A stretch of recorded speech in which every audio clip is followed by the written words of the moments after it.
Never had a dud. I had one league that I wasn't very happy with out of everything, but you don't know. No, man. Big up yourself. I had one in the building, We need some foreigners, both boys and girls. Chano, I had one. You're make Gunners boss reappear, Richard Edwards, big up yourself, Yeah, man, we say I put in the work with the kids, them, the future generation. We love that. Big up yourself. You missed the first week. Coach. You don't know next week you're there. You're there upon your teeth. So drop your predictions. Yeah, man, Jagans, I bless up everybody. All right, so later on, people, we'll show you guys how the FPL went. We're gonna do the prediction results, of course. We're gonna go through the match analysis now. We'll go through all the games. And just because I'm an Arsenal fan and we play Man U won the game, we're gonna do all the games in there. Other people will take the time to watch as much of the games as we can. And the ones we don't watch, we definitely read. Try to read some of the more respected people in my eyes that analyze the game and just see how they saw it from their perspective, and then match that with obviously highlights and the stats and try to come up with something, right? So, the games that I watch, I did watch one game more than once this week. Obviously, I watched the Arsenal game twice, but yeah, all the other games, I would say a good 4 of the other ones I probably watched, so about 5 out of the 10 this weekend. The ones that I could like replay on whatever app I have or whatever. So yeah, it was a good weekend. A lot of football was watched, a lot of the Jamaican players as well playing Championship, League 1, League 2 now as well. U21 today. So yeah, a lot of football right now. The season is back in full swing, and trust me, to them, I just walk around and smile, and people wonder why you smile so. So I say, football start back, people. I'm glad. Thursday prediction week again, man. Big up. Me know say you one of the ones them were afraid. I know say you run out with your predictions, brawling. Let him come back. I'm standing on business. It doesn't look good for national teams. Boy. Well, it probably appears still. It probably appears. I'm always around, Had Chili in the building. Big up yourself, bro. Whenever you see a comment like this, bless up yourself, Chili. Big up yourself, every time, Chili. Yeah, man. Respect for sending the predictions in the comment section. Yeah, man. I never did the boat last week. Boy, Chili, look good that week, yeah, brother. Trust me. Yeah, man, can talk with more chest this year.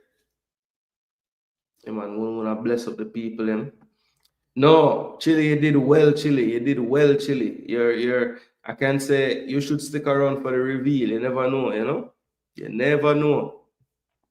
All right, so let's get right into the action, people. So the first game to kick off the Premier League season was a nice one, people. A nice one. Anytime a game is played at Anfield, people, it's not my team, obviously you know my team. But we have to be honest, people. It's one of the best atmospheres probably in world football, to be honest. It is very, very mad in that stadium at certain times. I could see it being extremely intimidating for players when they go there, especially maybe for the first time. So yeah, that to me just adds to the whole spectacle of the game. That atmosphere, the crowd, how into it they are, the singing, the song before the game, like Anfield is just different, So it was a great way, I think, and especially how emotionally charged it would have been. Obviously, sleep in peace to Diogo Jota, his brother. They had a nice tribute before the game, moment of silence and thing, and it just worked up the crowd. And obviously, in 20 minutes, you heard it again. So, Liverpool is just a place where, or Anfield, I should say, is just a place that I think, it just lends itself to just giving you a good game, and obviously Liverpool helps as well with their style of play. They're not afraid to just take it to teams. We thought under Arne Slot that would change a bit based on the early signs, but I think as the season progressed, they looked more and more like, at least attacking wise, the type of threat that Klopp would give, just the relentlessness and how many times constantly in your box, attacking your back four, attacking in transition a back three or a 4v3, 3v3. They're just always creating these opportunities in transition. And I just feel like Anfield just makes that happen even more. So when you put all of that together with the players they have, obviously you see why they're so formidable. But let's just get right into the actual game itself, people.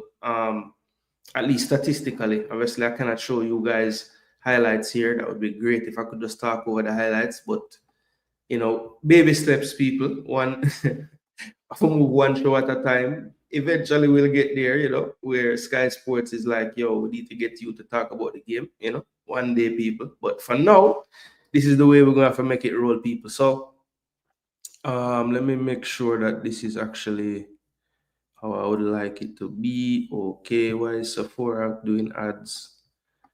Guess that's what is this? Yeah, we would like to stop seeing this ad. Thank you very much. Oh gosh, another one just forward right after that. Okay, yeah, so I guess it's not really possible. All right, cool. So something that I noticed when I was like looking at games this weekend on SofaScore, I just want to commend SofaScore because and this see they're highlighting it, which team has run more. You see it right there. I like that. So it shows you if either team had any kind of advantage. It shows you Liverpool did run 0.3 kilometers more, but very close. I mean, they both ran 112, so both teams were giving out maximum effort there. Expected goals, Liverpool had the edge, 2.21 to 1.7, and the game ended 4-2. So that should tell you Liverpool as well, clinical. Always something you have to say about their team. Usually create a lot of chances and finish a lot of them as well. 19 shots to 10. You see the Bournemouth keeper was extremely busy. 6 saves. Came over from Chelsea. Petrovic did all right in his first game, it must be said. Bournemouth, you see, Iraola. That's one thing I think makes his system and the way he plays work. His players have to be extremely fit.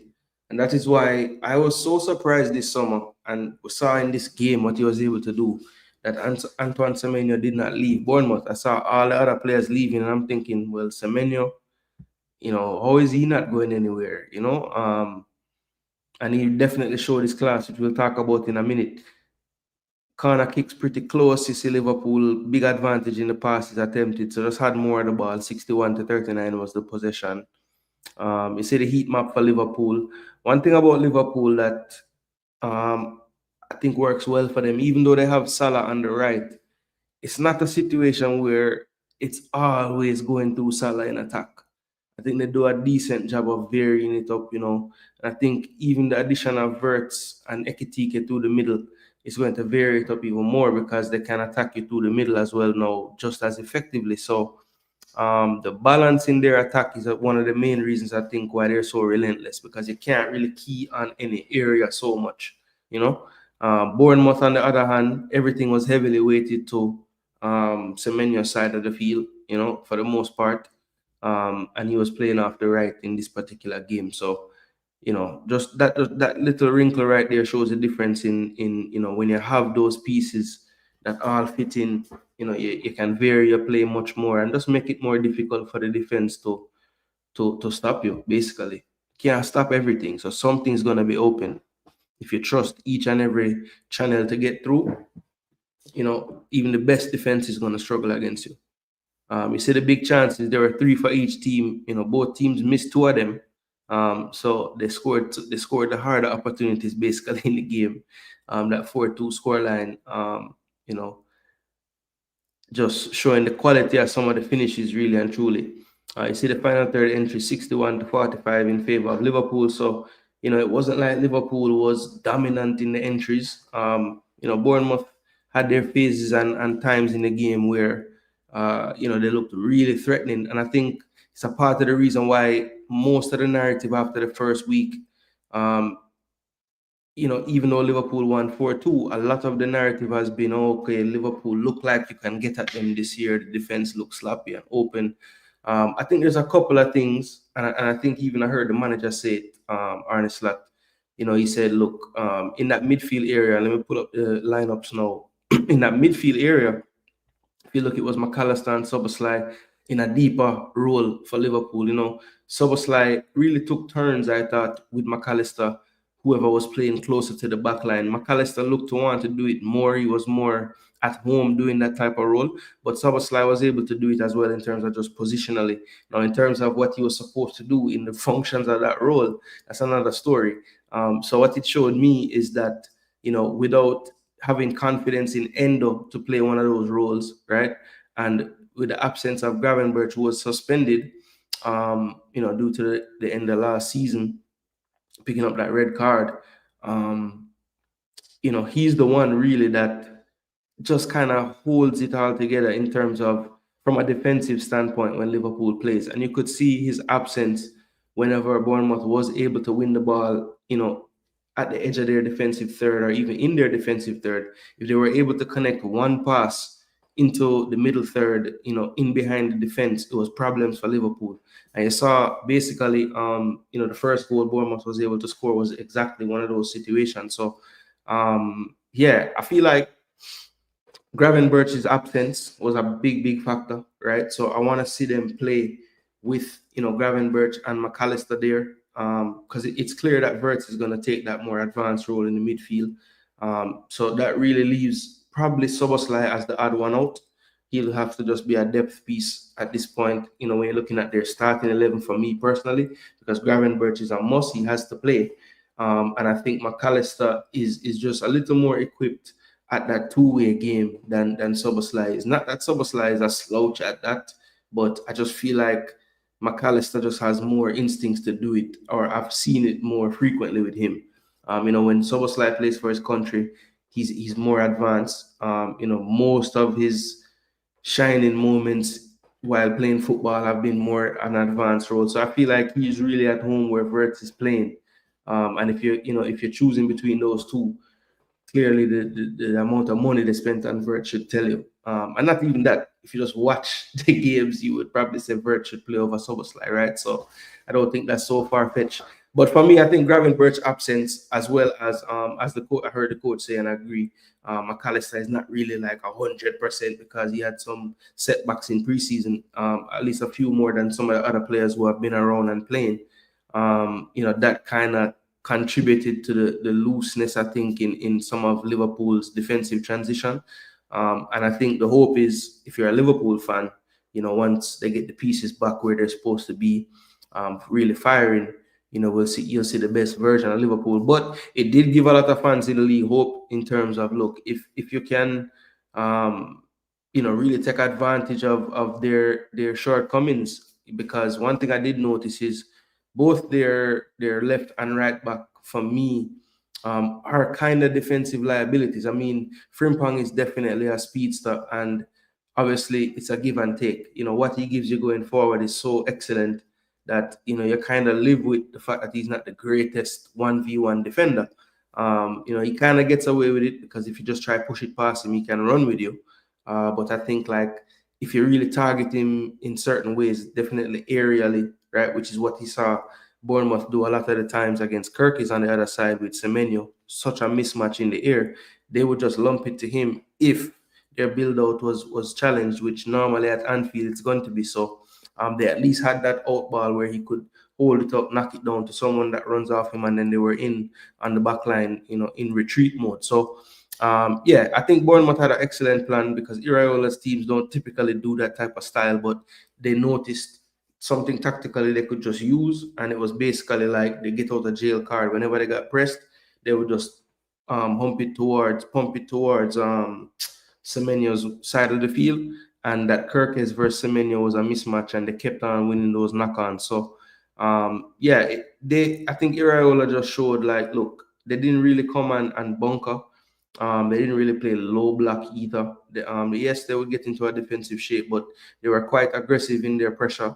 In the front three, they were trying to make Liverpool play faster, which was kind of suicidal in the end because Liverpool was able to create quite a few openings. But I think Bournemouth, when you look at it, Diakite tried his best, but you can see he's not really formed a good partnership yet with Senesi. And I think individually those two players are decent, right? But that partnership is so important. You have to kind of know the other person and their style and tendencies. And I think that really showed up. And then when you add in that Truffert as well on the left back side, first game with the team in the Premier League, I think that was always a recipe for disaster against a team that is so clear in how they want to attack, like Liverpool. So, all in all, one of the better games for the weekend. If you really look at the football that was played, both teams had periods where they were slick and sharp and good passing and movement. So a good advert for the football in the Premier League, I thought, because a lot of the other games to me fell way short of the level that you would want, right? So, but look, I don't know what people think about this game. I enjoyed it thoroughly. Not a Liverpool fan, not a Bournemouth fan, but it was just some good football on display. 4-2 result. I don't think anybody predicted that much goals in the game. The closest I think somebody came to that was 3-0,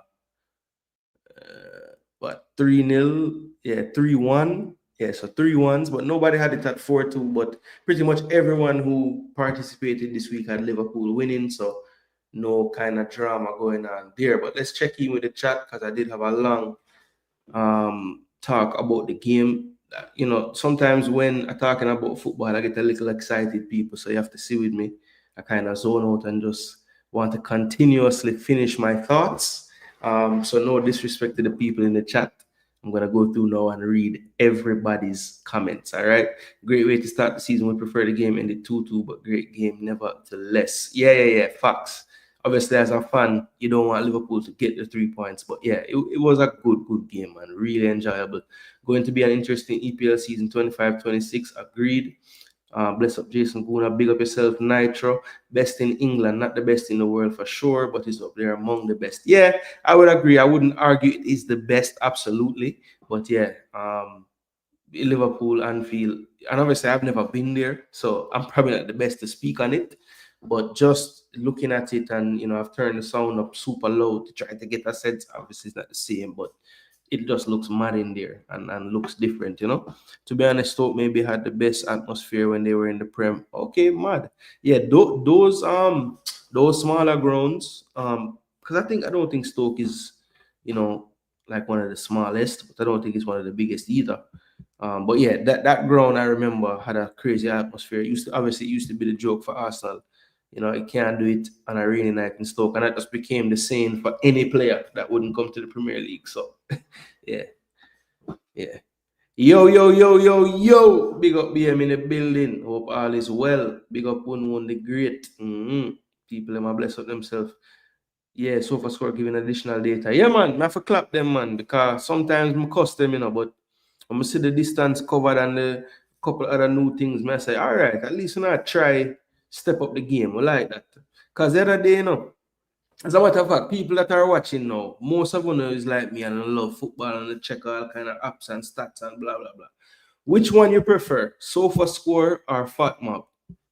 Let me know in the chat, SofaScore or FatMob. I'm just curious. Because the other day, I try look on both of them and I try like really figure out why I always using SofaScore and not the other one. And yeah, I couldn't really put my finger on it, but to me, it seems like the other one is FatMob is a little more, like the ratings are a little more volatile. So like, if a man don't do that well, it's like a 5 point something. But if him do half decent, it's a 7.8. So I don't know. It just seemed like the ratings to me match up more. Like I would like if I'm guessing the ratings, it seems like I'm closer to SofaScore than the FatMob one. I don't know if that makes sense what I just said. But to me, SofaScore, and it just a little cleaner as well. I don't know. I like the layout of that app a little more, I guess. I don't know. See Antonio play U21 to get called up. So Jamaica standard Lily Jano nowadays. Yo, if you notice, people them probably say, yo, Jason Gooner a business with reggae boys again, reggae girls and da. But brother, sometimes, in life, the stress not worth it, man. And just the way I see things are going, and it's just like, bro, when the games get closer, I'll do my tactical stuff, but all this everyday, what's going on, and what was said in the press today and yesterday. I'm not depend that right now. Like, but I should be coming to you guys with some like farm updates and stuff like that, like some football things. No, and you can cuss me on that. Yeah, because I haven't been doing my part there, but brother, so life goes sometimes. DJ Giggs said, bless up, big up yourself, DJ Giggs. I think he's average, strong and fast, but no other part of his game is outstanding, in my opinion. Your counter and their space, he will do damage, but against a low block, not much use. I'm assuming that's about Semenyo. I tend to disagree with you there because I don't think he gets credit enough for his close control. And sometimes when they're getting pressed and they're playing out, you know, how little he loses the ball in tight space. You know, I feel like that gets overlooked because, you know, obviously his highlights are when he's running down the field with the ball. But yeah, I think Semenyo is way better technically than he gets credit for. And I think it's mainly like embedded in our brains that we're not supposed to see technique with a black dude. You know, I honestly feel like that's what it is. He's supposed to be just strong and fast, you know. But that dude has touch, man, and he can use either foot. Like that to me is the biggest mark of technique to me. Like if you can play with both feet and I can't tell which one you're gonna kick with because both of them is just as good, then yeah, you have serious technique.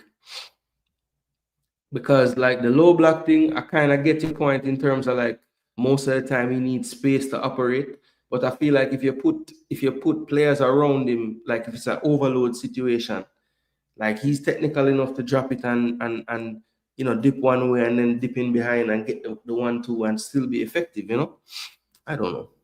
But I mean I see what you're saying. Like maybe it works more for Bournemouth because they're not gonna play, you know, let's say what 20 teams in the league, probably what maybe 6 of the games, 5 of the games, they're playing more on the front foot than the other team. All the rest of them is like they're probably getting under pressure more than they're attacking, you know. So the space is typically there. So I see what you're saying still in that sense. Gravenberch was missed for sure. Yeah, man, big time. Bless up, bro. I was caught up in excitement of having some real football back and I missed out on submitting my scores, but I'll submit going forward. Big up yourself, Sheridan. But know the thing, man. And plus, I think sometimes people are kind of caught off guard with the Friday game. So like usually like the predictions would have happened Friday night and things. So yeah, this week though, to be honest, people, I'm telling you from now, there's a Friday game again. So Thursday night again, people will be the preview show for this week. All right. You think your team will win the league this season? Ask DJ Giggs. Oh boy. I think I know one answer to that question. Nice to have real football again, but today was horrible. One of the worst games I ever saw. Leeds was good though. Leeds was good 1-1. I mean, up until the final third, to be fair. Instead of spending 150 on Isak, I think they should get the next CDM first. Actually, you know, that's a point that I don't think I hear Liverpool fans making. I think Liverpool fans, because they got through last season relatively injury, you know, they didn't get the bug like some other teams. I don't think they realized that, you know, most rival fans last year were saying, Jano Star, if them could have just, I mean, we didn't want a man get injured, but we kind of did, you know, because we're thinking, yo, we have injuries, why them can't get none, you know, but look, maybe there's something to be said in the way they run the football club, the way Slot finds times to spell players for a few minutes here and there. Gravenberch didn't really get much time out, so, you know, they're really depending on him to hold up the whole time, that is for sure. Nothing has changed tactically when the corners don't work. Trouble. Seems like you're the only Arsenal fan that not convinced. Oh, DJ Geeks, just keep on watching the show. I don't know, but we look the same and we're not good enough last season, so no reason to think we will win it. Yeah, facts. Bless up float management in the building. We missed your picks this week, my brother, but I'm sure you'll be back. I think Celtic is better. Mr. Big Bad Show. Yeah, but we know you're going there this week. Just a Josie, blessed up Jerry. Strings in the building, big up yourself. Big violinist, you know. We're going to play some violin music when we talk about Arsenal tonight. We're going to sound sad. Punra in the building, big up yourself. O'Shane said, Fat Mob him work with. All right, so 1 vote for Fat Mob, you know. Yeah, man, but I saw for score to my thing, you know. just seem a little more like to me. Fat Mob more arcade, and that one are more like simulate. Like you know them way there. I don't know. Probably I for all forget the references still, but if you know, you know. Up everyone. Big up yourself, Conrad. Big up yourself. We say watch him and whisper today. You know, say not till late, I realize say Antonio did play the U21 game. And I say me that go back and watch it, but before the show, me there do little checks and things on some of the game them and things, some could have talked about them. But I did watch Whisper's game when he came on. I saw a bit of Casanova game as well. I didn't see any of it yet, but I want to watch what Brandon Cover, see how him play. I mean, not necessarily for any of them to make the and Dexter also played U21 today for Wolves. So look like appeal to we have to start watch. Squad should be dropping late next week. Window should be interesting, yeah. Will be. Barca King here. One Barca. Yeah, but Barca King, man. EPL preview and review show. Conrad there. That's all you're gonna say Conrad comment tonight is these and probably one Barca just randomly, like for no reason. Nobody not talk about nothing. You know the meme there where it say nobody, and then it say me, one Barca. Yeah man, a Conrad meme that. Semenyo the boss, good player indeed. Yeah, man, one say nothing to do with black. I know one was going to comment with that, but I got change my mind. I'm telling you, because I used to be like that too. Like running fast in straight lines, he's great. He don't have fast feet or the ability to change direction quickly or anything. Really? Okay. I disagree with you on this one.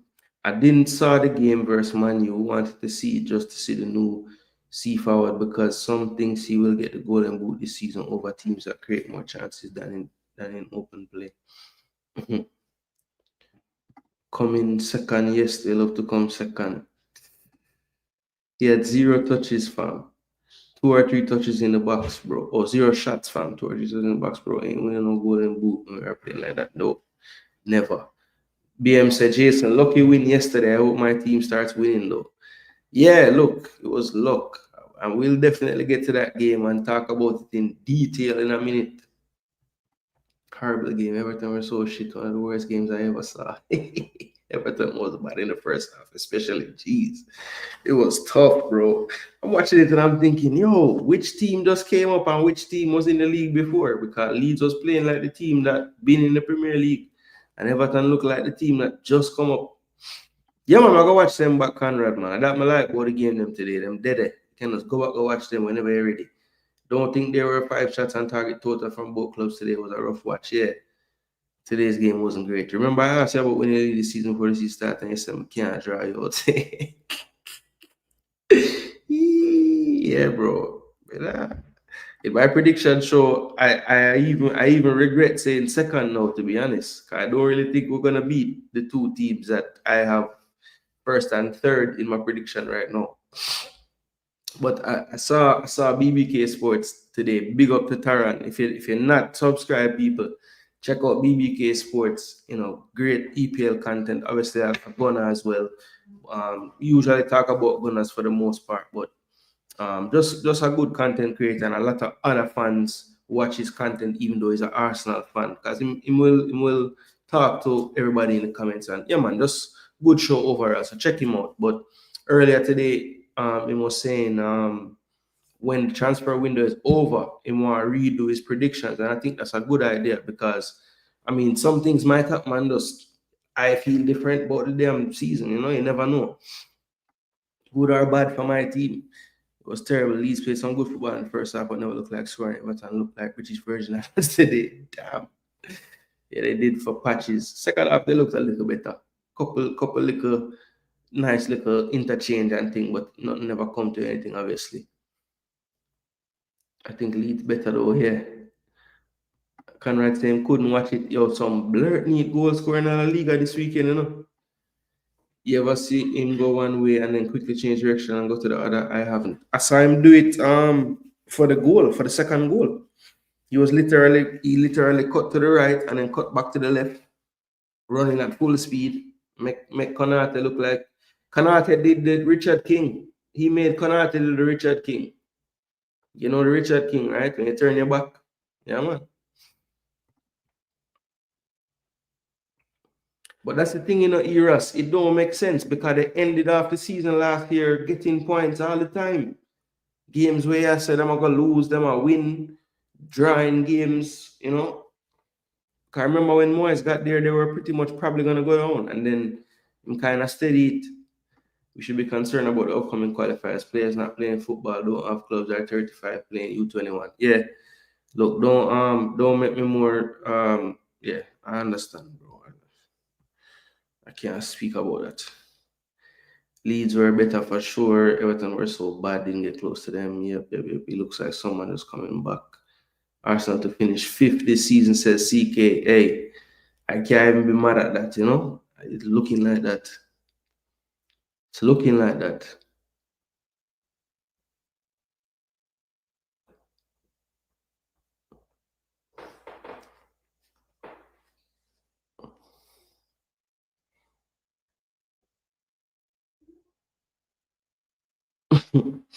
All right, so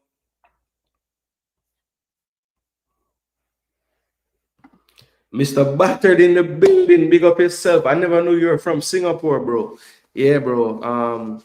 Yeah, so respect for tuning in, Mr. Battered. Somebody I met in the BBK sports community. So big up yourself for tuning in, my brother. So I guess it's like what in Singapore right now, it's probably like middle of the day ish, I think. I think so. So it's like the middle of Tuesday, I believe. Something like that. No, yeah. Hey, CK, listen. I don't right now, I have no fight, brother. No fight. I mean, on what evidence could I fight back right now, CK? I know it's just one game, but geez, I don't even think it's just one game.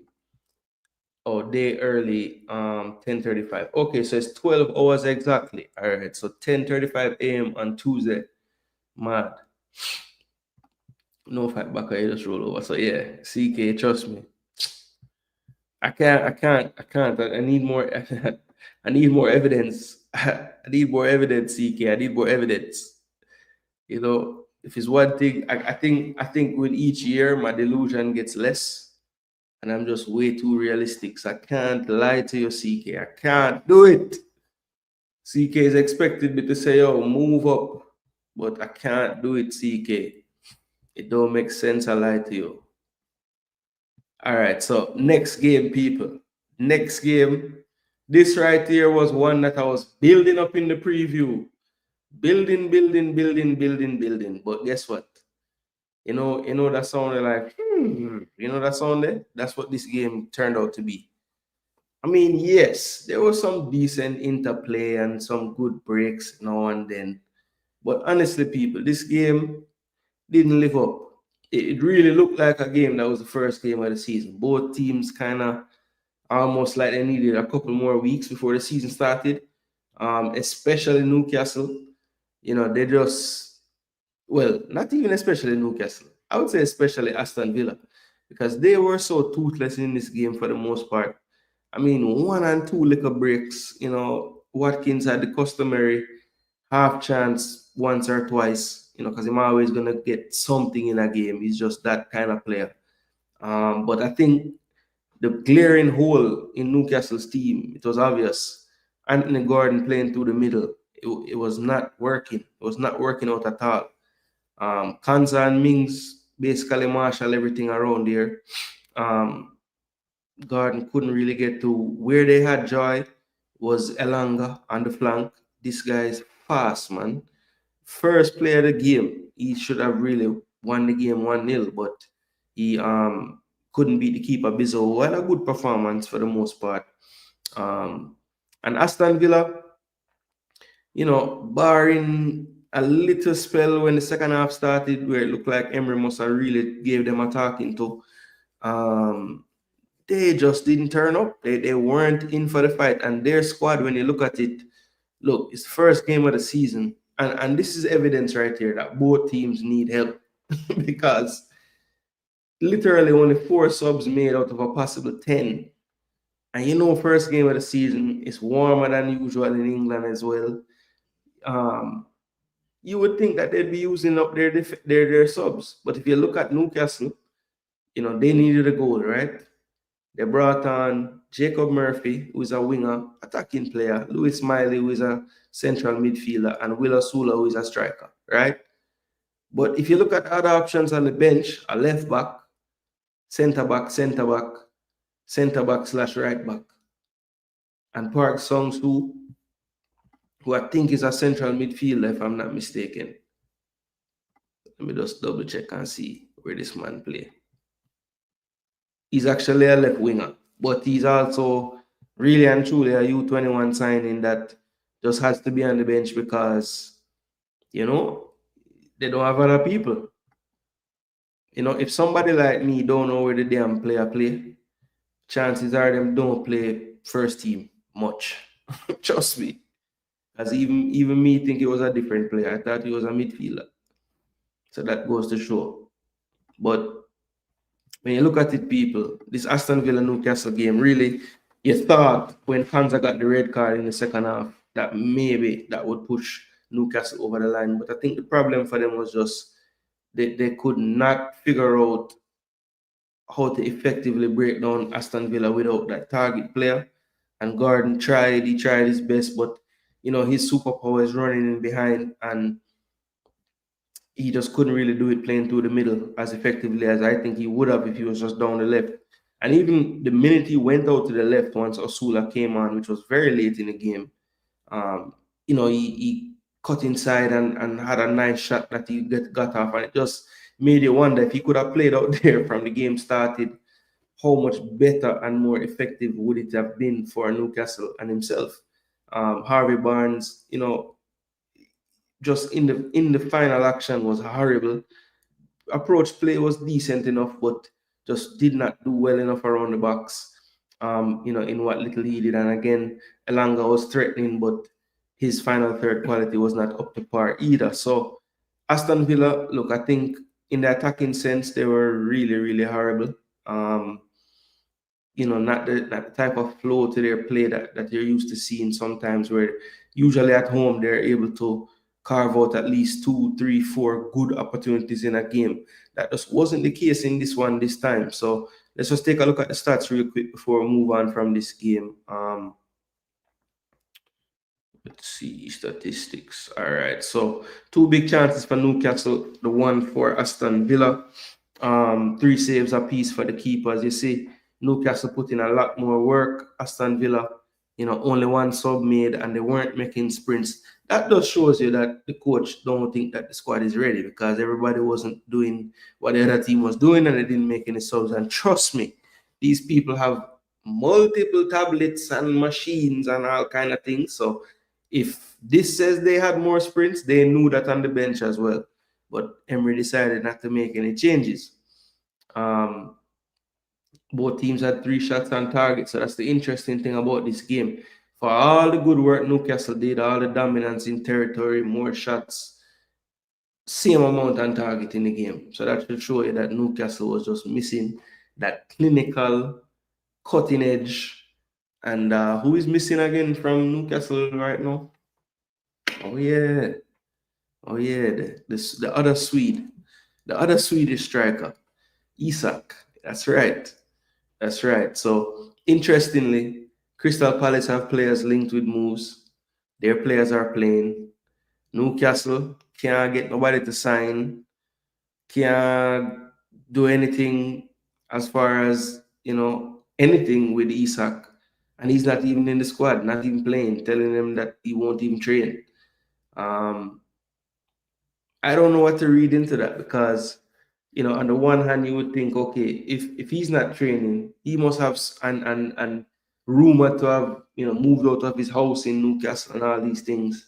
he must have some assurances from Liverpool and his agents that this is going to get done, because he's pretty much made it where he can't go back there now. You know, now what I would say to that, reality is a serious thing. So let that be the stance. If he indeed is not sold just because them say, oh, listen, we don't care what kind of money you send, we're not selling the player.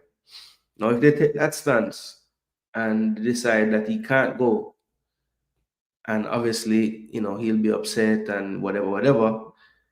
If this type of performance and this level of toothlessness keeps on showing up, the same fans that said let him leave and we wouldn't cheer for him again and all this foolishness, they'll come right back because they need a player like him or him to play if they want to get back into, the areas that they were, a couple seasons ago. And obviously they're back in the Champions League this year, so they want that campaign to go better than the last one. And obviously their chance that happening increase a lot if Big Bad Isak is around. So yeah, this one is going to be very interesting to see how it play out. I'm just wondering how Liverpool as well has the money, because if they bid what they bid, or what they were rumored to bid already got rejected, if they're planning to go back again, I'm just like, damn, how are they getting this money? But then you look and you see Ben Doak. Do you know who that is, people? Anybody know who Ben Doak is? If anyone that's not a Liverpool fan knows who Ben Doak is, I will give you a whole bunch of ratings. But anyway, Ben Doak was sold to Bournemouth today for £25 million, people. £25 million. Ben Doak, how many times Ben Doak played for Liverpool first team? I couldn't tell you, but not many. And this man they're bringing in £25 million for this guy. Jeez, that is crazy. That is crazy. No, Matt Neal, wonder what Moyes doing. Yeah. Strange one. I thought he could have affected the game. Maybe he's on the way out, because I don't know how you have him and not even playing in a game like today where nothing was really working. So why not bring him on to just try unlock, do something different, lick a ball over the top, get a free kick. You're gonna put it right in the danger zone. So I don't know. I would have used him today because nothing else was working.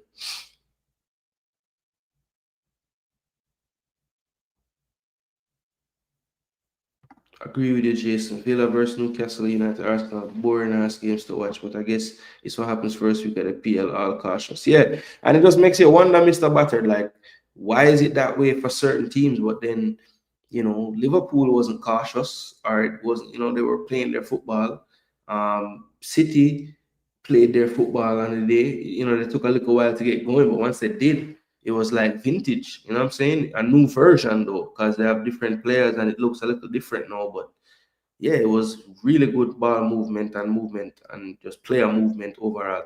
Newcastle need 2 strikers. I agree with you, because Willa Sula ain't ready. He ain't ready. The guy who came on late, him still look like him still, like a third option, EFL Cup settings.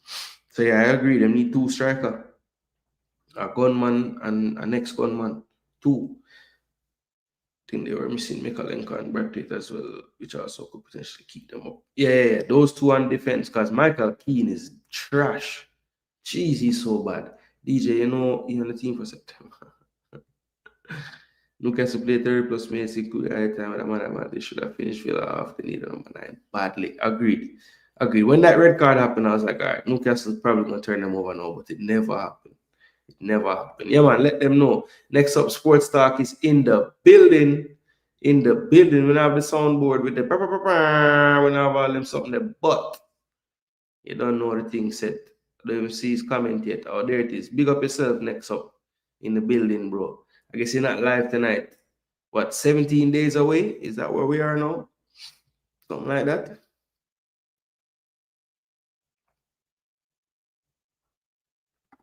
Wolves and Brentford were my picks before the season as the ones most likely to be in a fight with the promoted teams, but Everton, best mine out. Yeah, so I think mine was also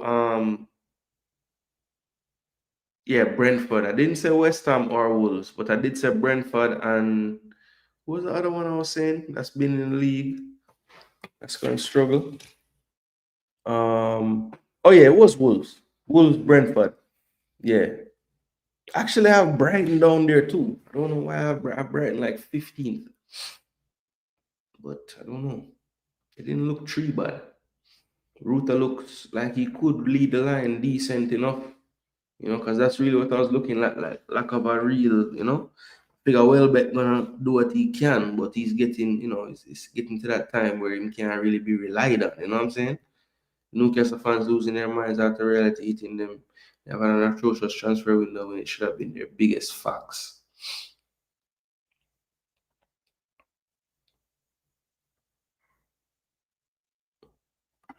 I feel they're going to sign back Antonio at West Ham this season. Might as cheap, well, them have Callum Wilson now, and take the number 9, and even Antonio was advocating for him to get the deal. So I don't like him, he put his blessing on it as well. 2 Swedish strikers went missing this week. Good one, Chile.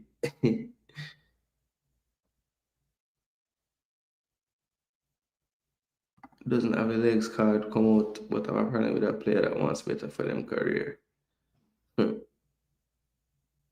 Praising Wissa doing the same thing as Isak at Brentford. Exactly. That's why I'm kind of, players going to do what they have to do, man. Once I once in preseason, he look like a promising player. I agree, Price is crazy. A lot of potential, though, in my opinion. Which player am I talking about now?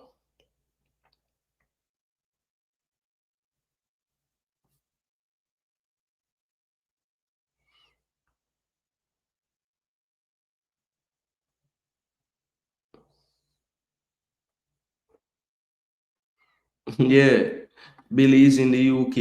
I wonder if one link him for real. Or if him link one, I should say. Next up, Sports Talk. Sorry for delete message. It was supposed to be mine. I delete. Oh, damn. Eras had a mess up, Soon go live. It was a long day. Okay. So, all right, cool. So when this done, we have something for vent about reggae boys and who enters 3 FPL drafts and wins them all. May hate you.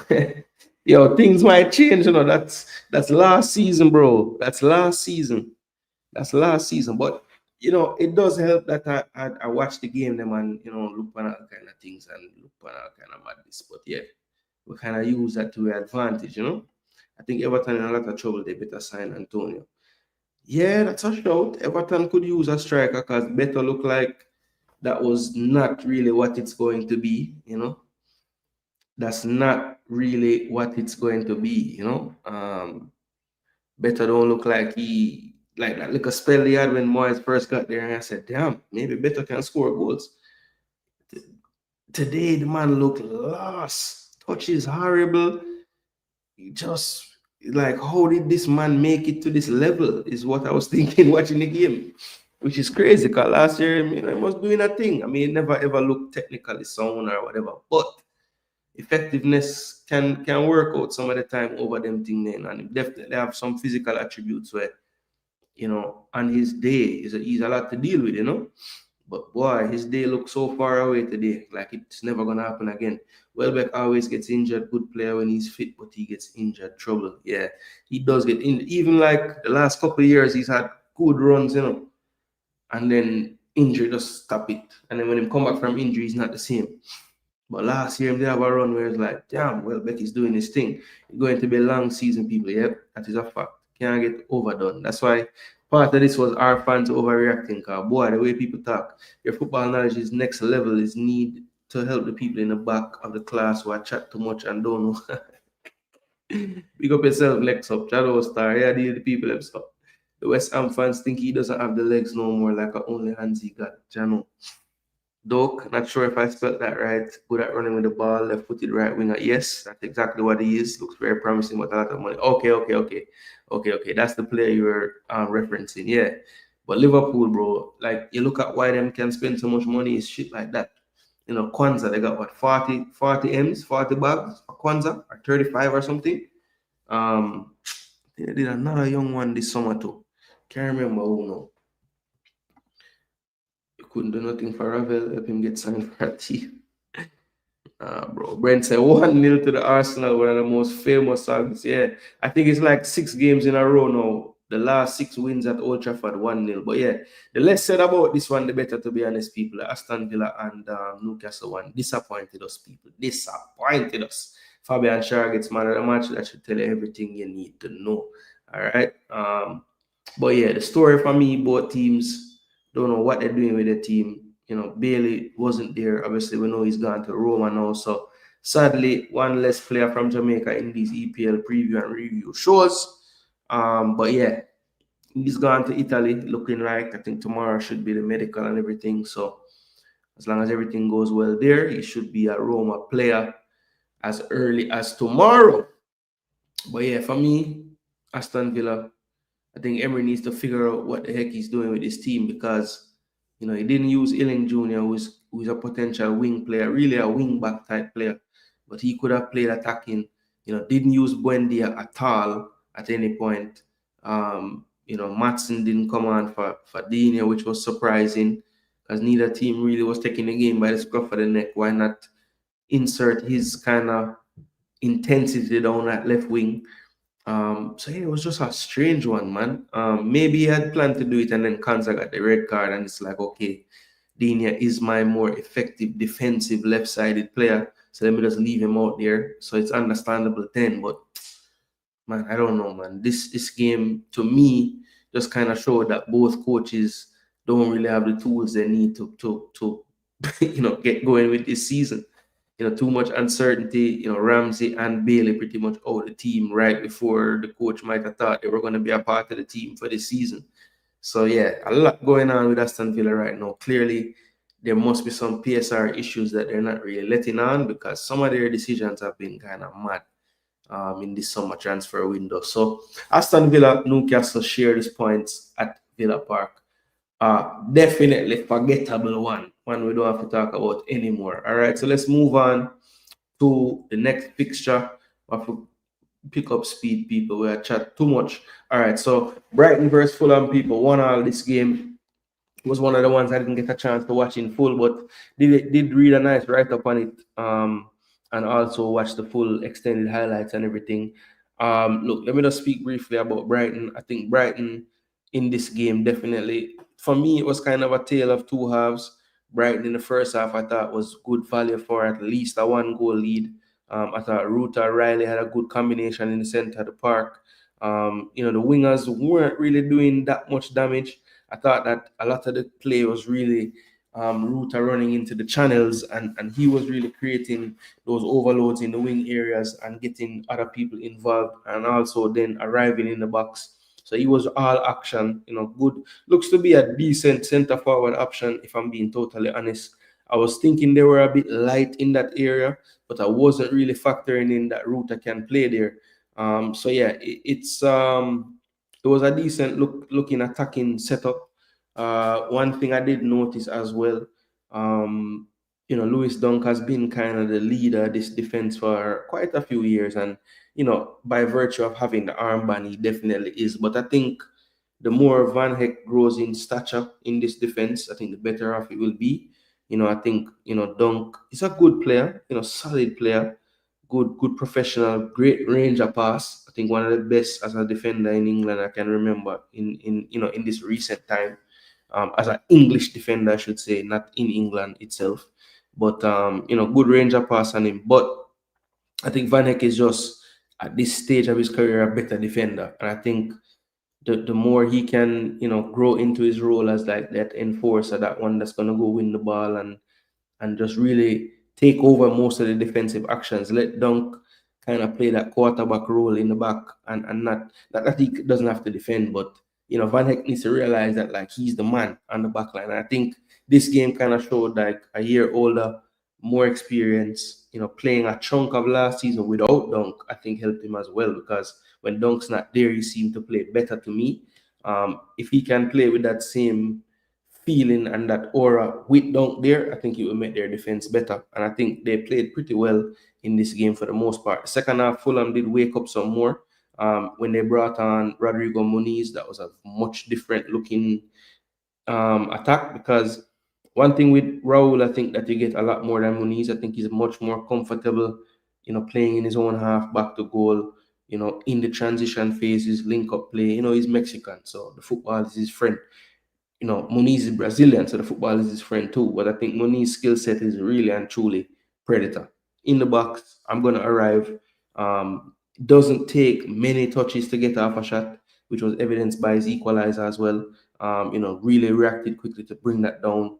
Just, one little, basically like some gather steps, and then boom, hits it to the far post. So I think Muniz, when he's on form and sharp, it's very hard to keep him on the bench. And I think even last season, you could see that Marco Silva really doesn't have a favorite between them. He kind of just goes off of like which one is playing better at the time. And I think both of them had a spell last season where they were firing. And I think Silva's going to have to continue to do what he did last year, which is just kind of play, they say the hot hand, but in this case, the hot foot or head, because obviously if you use your hand, it's not a goal. So yeah, you can't really use that for a striker. But you get what I'm saying, people. Don't be surprised if next week you see Muniz run out and start. But to be honest, it's a weird one, because when you look at Muni's goal rate, it's almost as if he scores more when he doesn't start. So it's a sticky one for this coach, to be honest. He might just pull the trigger a little faster with Muniz if he doesn't start him. Maybe at halftime sometimes, because Jimenez did struggle a little bit in this one. As evidenced by his rating on the game day. But I think Fulham just needed to be more consistent throughout the game. They weren't good enough for long enough periods. Iwobi looks like he's ready again to have a good season creatively.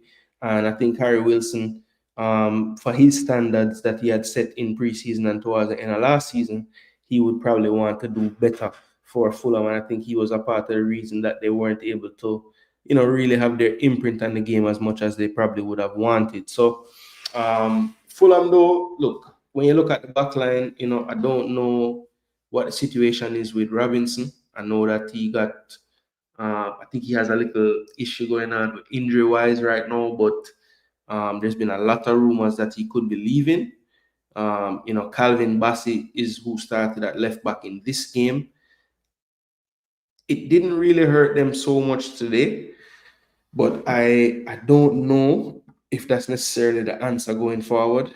I think yeah, you put Bassi out there in that space against certain attackers, which Minte typically would be one of those that I would worry for Bassi against, but he did a decent enough job against him. But I don't know if long term that's what you'd want to do. So let's see what the deal is with Robinson, because I think everybody would know that when he plays with them, it's probably a good look for them based on how he was playing and what he's been bringing to the team the last couple of seasons, especially last year, where I think he kind of had another level of consistency. So let's see what happens with him moving forward. If he's back, if he gets shipped out, and Brighton, for me, they just plug and play. They find players, they buy them, they put them in. Ayari they brought in last year. He proved to be a decent buy. Kadioglu really is the one that hasn't kicked on. He had high hopes and got injured last year. Got back into the game this past week, which is a good thing. So we'll see how his season goes. But yeah, James Milner will be kicking himself because he was marking Muniz on that corner and he let that one get away. So 1-1, this one ended. Brighton fans will probably look at it and say, boy, we should have got the 3 points, but you have to put away and finish your dinner. You have to. The Colombian and Nunes went for big money too. Exactly. Diaz and Nunes, exactly. Arsenal can't sell anyone because they're on too damn high wages. People that aren't good enough on 100K. Looking forward to your breakdown of my adopted team. All right, big up yourself. Joseph Brown said he was going to pick one and he picked Forest. And damn, did he pick a good team based on how they played in the first game. There's so much leagues in Europe, no one's going to take a chance on him. Jaja.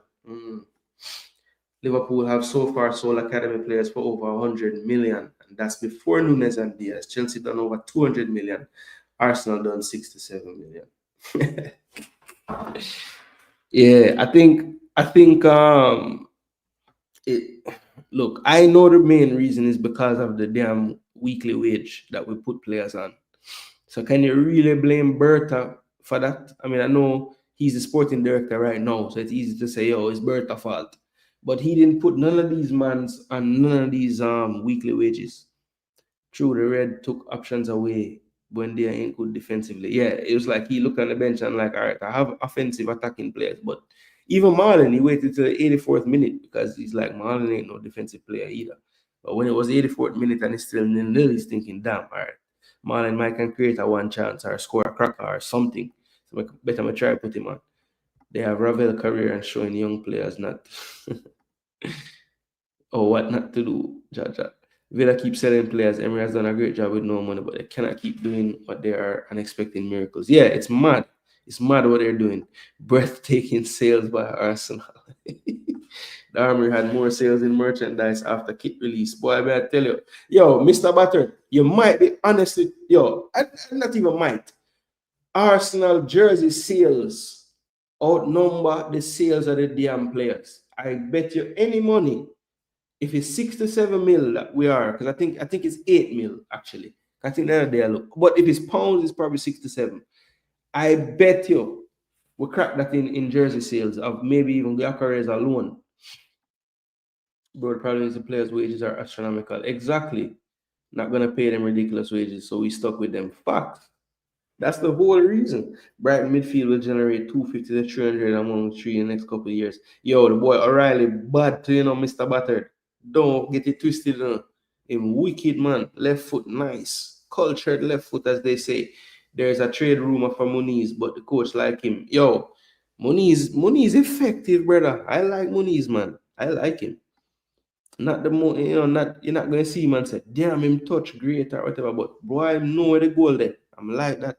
Which team got the best performance this week, not based on results, just football wise? Ooh, football wise, I would say probably City overall. City and Spurs, sadly, sad to say. Spurs played well as well overall. But I would give the edge to City though, because um I think even though Wolves was bad, I think Burnley was worse. I don't think Burnley gave them anything to really say, boy, yeah. Wolves at least had a first little part of the game where them look like they might even score first. I think around 60% is a sustainable wage bill, but they're at 90% cheese and peas. Club is being run horribly. Emery's agreeing with sales minus signings. Miracle. That's crazy. Yeah, they were banking on that, man. They put all the eggs in that damn basket and fell short. I'm going to look forward to watching Omar run on teams in the EPL. They cannot keep this up and expect to sustain. Oh, Omari. Okay. Yeah, I'm gone. Forest. Yep, man, them want him return water into wine. It's crazy. Jersey sales through the roof. Yeah, man. Forest Greek manager, not my boss, so don't be surprised, brother. Man might buy the damn league soon. City versus Spurs this week, yeah. Yeah, I believe you're right. And Spurs is always City bogey team, man. Yep, City Spurs Saturday morning. Lovely. Spurs always I give them trouble, brother. Always. Some hurricane mad game. All right, next game on the docket, people. Sunderland and West Ham. What a result. 3-0 to West Ham. The promoted team I said would stay up. Look, West Ham, they probably had two spells. One mid to late first half. Next one after they're down 3-0, them want to start one like them want to do something. So well two did really. Right? So Sunderland though people, I looked at their signings and I said, okay, they're making an effort, right? They got in a goalkeeper. They brought in Reynildo from Atletico Madrid. Anybody that play over there can defend, right? They brought in Simona Dingra, who if you look 2 seasons, 3 seasons ago for Brighton, you would say, okay, when he leaves, it's gonna be big money. It maybe never panned out that way, but you know that he has talent. You've seen him in this league cause problems. He went over to Sunderland. Granit Xhaka in the heart of midfield. Yes, some older situation going on with him, but who cares? This man experience is definitely obviously there, and he's just a very steady, calming player in that midfield. When things getting out of control, him can get on the ball and just pick a pass, find the right pass, slow the tempo a little bit. Just a calming influence in the midfield. They brought in Sadiki, they brought in Diarra, so they literally brought in an entire midfield. Maenda, I think he was there last season, but let me make sure. Yeah, he was there last season. They brought him in a couple seasons ago, but I couldn't remember if it was him or the other one. I think it's the one that came on and scored who they brought in this season. But yeah, people, they're literally in second place in the Premier League, so they're flying. One game, so obviously we're not going to get crazy. Talby had a good game as well, I thought. But yeah, they did their thing, people. They did their thing. And, they brought Isidore off the bench, Lefay, who they brought in as well, Alderete, who they brought in as well, got an assist on one of the crosses. So, look, they have made a lot of moves. Lebris is their manager, the Frenchman, and Graham Potter in the mud, people, in the mud. Last year, didn't see a manager bounce when he came into the team. Just kind of kept them floating along on the sea, no kind of current, no shift change at all when he got there. It's not enough, and that kind of continued in this one. Went with Fulkrug up front with Bowen. Fulkrug somehow stayed on the field the entire game. Not sure how that was possible, but he did. But yeah, this was the stats for the game. 2 big chances fell to Sunderland, none in 90 minutes and injury time to West Ham. That should show you. They had 2 more shots on the day. West Ham had more of the football as well. But Sunderland had 1 more shot on target for the game. And Sunderland, winning 3-0, but still missing 2 big chances. So that should tell you. I mean, Isidore's goal should have been saved, no question about it. And Ballard's header was quite incredible. Even my Ender's header was quite incredible, both tucking into the corner. So it was 2 very good finishes and 1 what I thought goalkeeping error. Now West Ham did have the majority of the entries, the more possession, but it was it's like it's nothing of substance though, not enough substance, right? So you can't really count that as like a big notch or feather in the cap because they didn't do anything with it. They didn't create a big chance. They had less shots on target than another team, even though they had so many more entries than them. So look, if you can progress the ball into the final third, great. But when you get there, you have to be able to combine and create. And West Ham just showed a glaring inability to do that. I remember Diouf came in early in the game and had a good shot that was on target, beat the goalkeeper, but great defending. He was covered behind him, and I can't remember other than that, like a really good opportunity, right? And that's terrible. That's terrible. Now the Stadium of Light, great atmosphere. I think them and Leeds today, you could see like when a promoted team plays that first game, to me that's like one of their best opportunities to get 3 points because there's never a higher amount of optimism for a promoted team than the first day. Because after a few results, if they're not so great, not that they don't cheer and everything, but it's not as electric as if, that first day when it's like, yo, what if we just did a madness and, end up in the top 4 or something, you know what I mean? So I just don't know if it ever like gets to that fever pitch unless they start out really good and then it just builds. But yeah, in the first game, I've always thought, look, a promoted team first day away from home. On paper, it sounds good, but like that might be the wildest that place is gonna be, for a good while in that season. So Sunderland took full advantage, and West Ham just did not provide enough of a threat to make the crowd stop believing. And by the time they found that first goal after 60 minutes, because it was a stalemate for a while, it looked to be one winner only after that point. And yes, they drove that home with a 3-0 win. So Sunderland back in the Prem, and a big result for them in the first week, a 3-0 home win over West Ham. Another team at home had a 3-0 win, but it was a little bit more likely to happen, and that is Tottenham beating Burnley. I was asked earlier, which team based on the football do you think did the best this weekend? And I said two teams, Man City and Tottenham, sadly. I thought Tottenham was a continuation, really, of what we have seen in most of the preseason games. Definitely when I saw them play Arsenal, when I watched the Super Cup game as well, even though that was a more defensive-minded performance, you could still see the principles of Thomas Frank seeping into the team already. And, a part of what Thomas Frank's teams do well is they really I think have great awareness when it comes down to space whenever they're transitioning or whenever they're getting from defense to attack.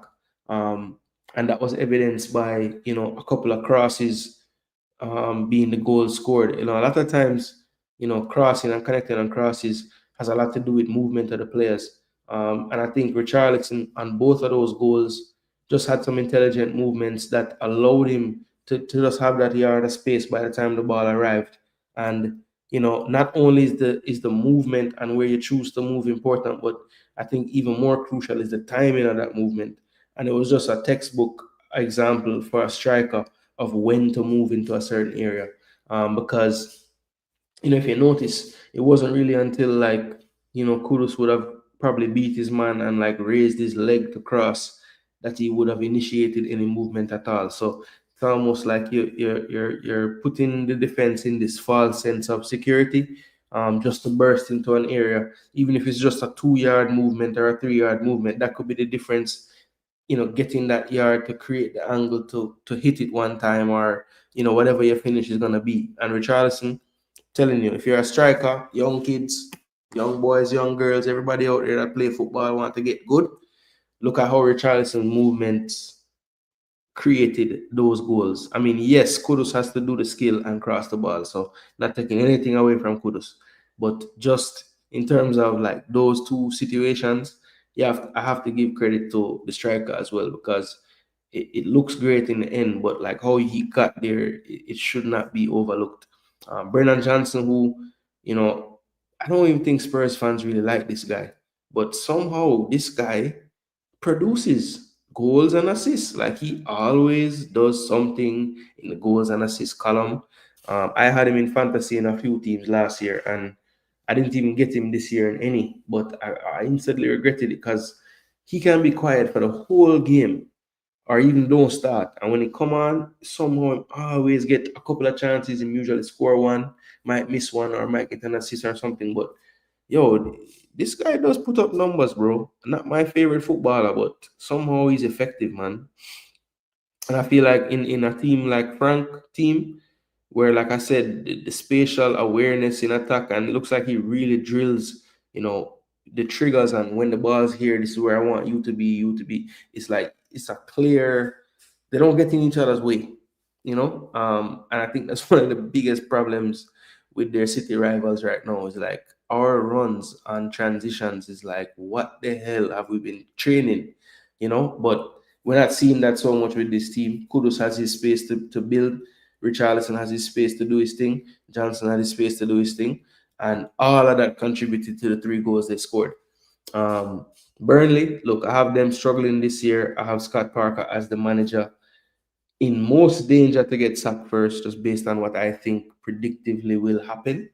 So let's see. 3-0 away from home to Spurs is not, it's not like that's a sackable offense. But boy, it looked quite toothless in this game. Trust me, it didn't look like they had a chance for large stretches of the game. And yeah, I think, Tottenham was able to pretty much dominate it for the most part. No big chances conceded. That's a big change from Ange Ball right there. Shots on target 6-4, so they did get off some shots. Did Burnley. One scored, one missed in terms of big chances. So you've seen some more clinical finishing in this game. Not many big chances, but they still got 3 goals in the net. Richarlison with 2 wonder strikes, basically. One wasn't a wonder strike, but the second one definitely was. Can't really call it a bicycle, but I guess a tricycle, you know? It was that kind of halfway bicycle thing. But yeah, brilliant finish though. Good connection, good placement as well. Keeper had no chance. Brilliant, brilliant goal. Good skill from Kudus before the cross as well. So yeah, very, very good goal. That second goal by Richarlison. Probably an early candidate for one of the goals of the season, especially when you factor in that it was like a mad number of passes in the build-up. Every player on Tottenham team touched the ball. So yeah, very, very good goal for Tottenham, you know. My hope is like this, how I'm talking right now is it won't be frequent, but I would venture to say it might be, because I just think Frank is a better coach than what they had before. And I think he's just always been one of those managers in the league that I say, yo, if him go to a team with more resources, I mean, he has to do well. You know, he's done so much with so little at Brentford. You know, it's not like they go out and buy a bunch of people. They're kind of a bit like Brighton. They just kind of retool, and it's a good player, and Frank makes it work, right? Well, you know, Spurs isn't the most spending team ever, but comparatively to what he came from, trust me, he's gonna. And I think he has the type of personality where I feel like, you know, the people that were a bit tight with some other managers and the funding and what they're gonna do, he will probably pry out that money out of them, because he'll make them believe that he's gonna get them somewhere, you know, and he's gonna have some evidence to back it up. And it started in the first week with the 3-0 win. So look, not the greatest opposition, but if we're just being honest and unbiased, Tottenham had one of the best displays this week. Now, the other team that I thought had the best display, or one of the best displays, is Wolves. Is Man City, sorry. So Man City pretty much dominated this one. In the end, I think there was a little spell in that first half where Wolves looked like they might have gotten in. City was playing a quite suicidal high line at times, but I think Munetsi just wasn't clever enough with a couple of his runs. But man, he was so close to being into the slotted across for an easy finish. But I think 2 times in a row he was offside, and I was like, man, if he could have just had a little bit better patience with his run there, it would have really worked out. But in the end, City just was an avalanche and just bowled over them. Wolves tried in the second half to make it a game, but just never really got enough of a handle on it to really cause any problems. Manchester City, somewhat new look. Let's just take a look at the lineup real quick, because they did have some different players playing. Ederson, with all his transfer rumors going on, Trafford recently signed back from Burnley. So they sold him to Burnley and bought him back. He started. John Stones, who's perennially been injured for a little while now, he got the start at centre back. Rico Lewis played right back, favoured to the right back of the end of last year, Mateus Nunes. Ruben Diaz played 90 minutes, as did Ryan Aitnori, who came over from Wolves in the summer. Then into midfield, you had Reinders, Nico Gonzalez, and Bernardo Silva start the game. Then a surprising start on the right for Oscar Bob. But when you really analyze the players that were available to him, was it really that surprising? Probably not, because there was no Foden and no Savino, who was listed as out. But interestingly enough, was posting on his IG, working out at what looked to be his home. So I guess saying, listen, nothing is wrong with me. But at least that's how it was interpreted. We don't know. But I think Pep has always been steadfast in believing that when players are, close to a move or rumored to a move or whatever the case may be, he's not going to mess with them. He's just going to let them decide to do what they want to do. He doesn't want anybody on the field that might not be wanting to play or wanting to stay. So, when you have the riches of Manchester City and the embarrassment of riches in players, you can take stances like that. You can't be like Oliver Glasner with Eze and Gehi, right? So it's levels to this, as they say. But yeah, the starting lineup, a bit of a different, Doku Haaland, not that much of a surprise, but definitely Oscar Bob, Rico Lewis, maybe not a surprise, but one would have thought maybe Nunes keeps his place after such good performances towards the end of last year. But yeah, that was the starting lineup, and of course Pep used up his bench, as did Vitor Pereira, to be fair. But look at the quality here. Nunes for Lewis, kind of a like for like how they're playing now. Nico O'Reilly got some minutes, interestingly playing in the midfield. He was playing left back last season. Obviously inverts into the midfield a lot from that position, but he was playing like an actual traditional midfield yesterday, which was interesting to see. Then Marmoush came on, played on that left hand side. Shirky came in for Haaland actually, which was quite interesting, and he, pretty much left that central forward area for Marmoush once he was on. Kind of took that over once Haaland came off, and he scored a brilliant goal in that like 10 space, collecting the ball on top of the box.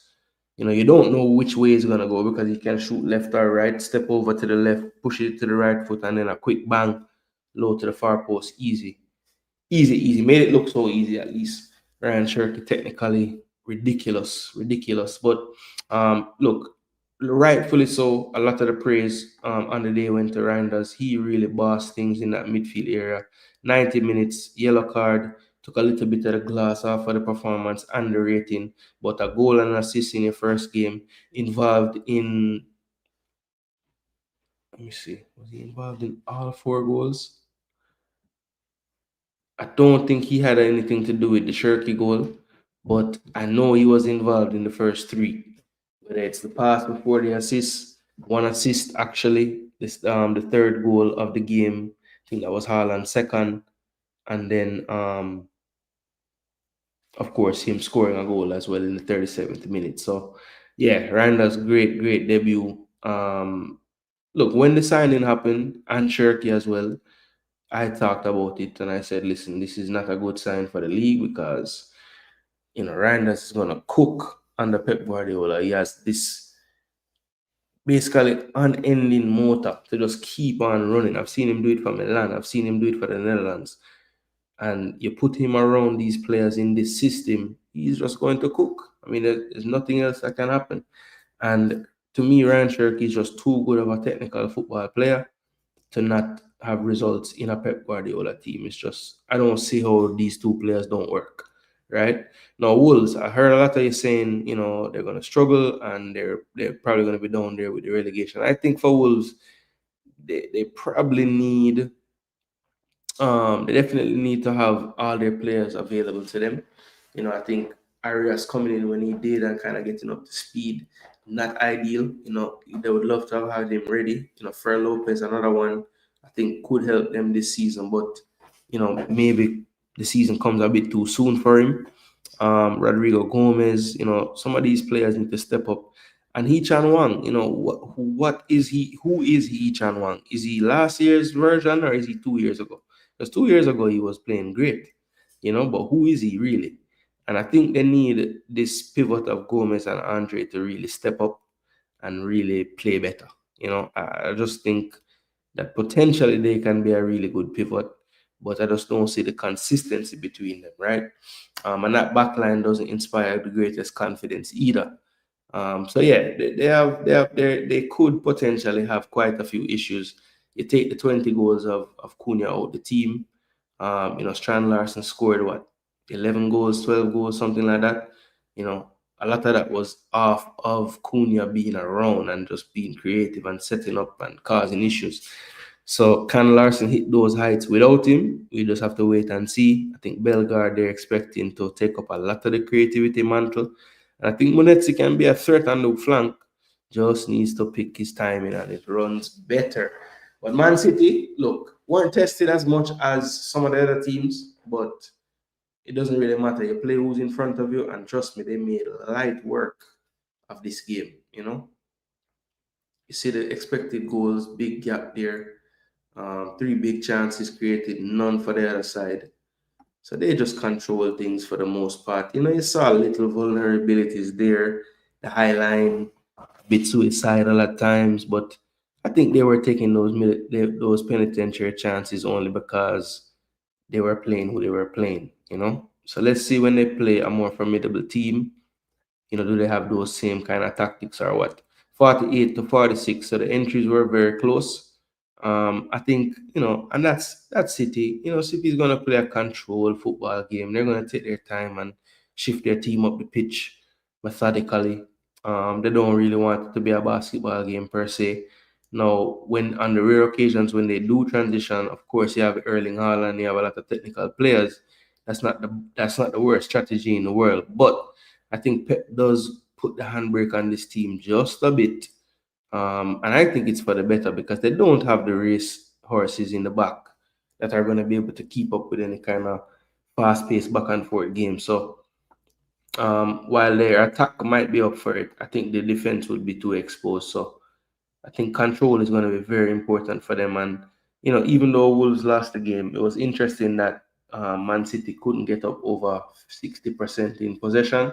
That's something I'm going to watch with City moving forward. I think they did win this game 4-0, but Wolves, like I said, didn't really make use of some of the opportunities that they had, whether it was going offside or just not picking the right quality of the pass or the run.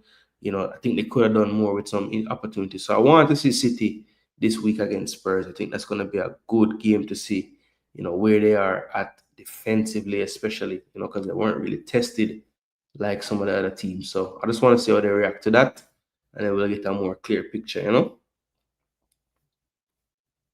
All right, I probably missed a lot of them comments, but that's okay. Muniz bullied VVD and Konate last season. A very effective striker, underrated. Yeah, I like him, Mr. Battered.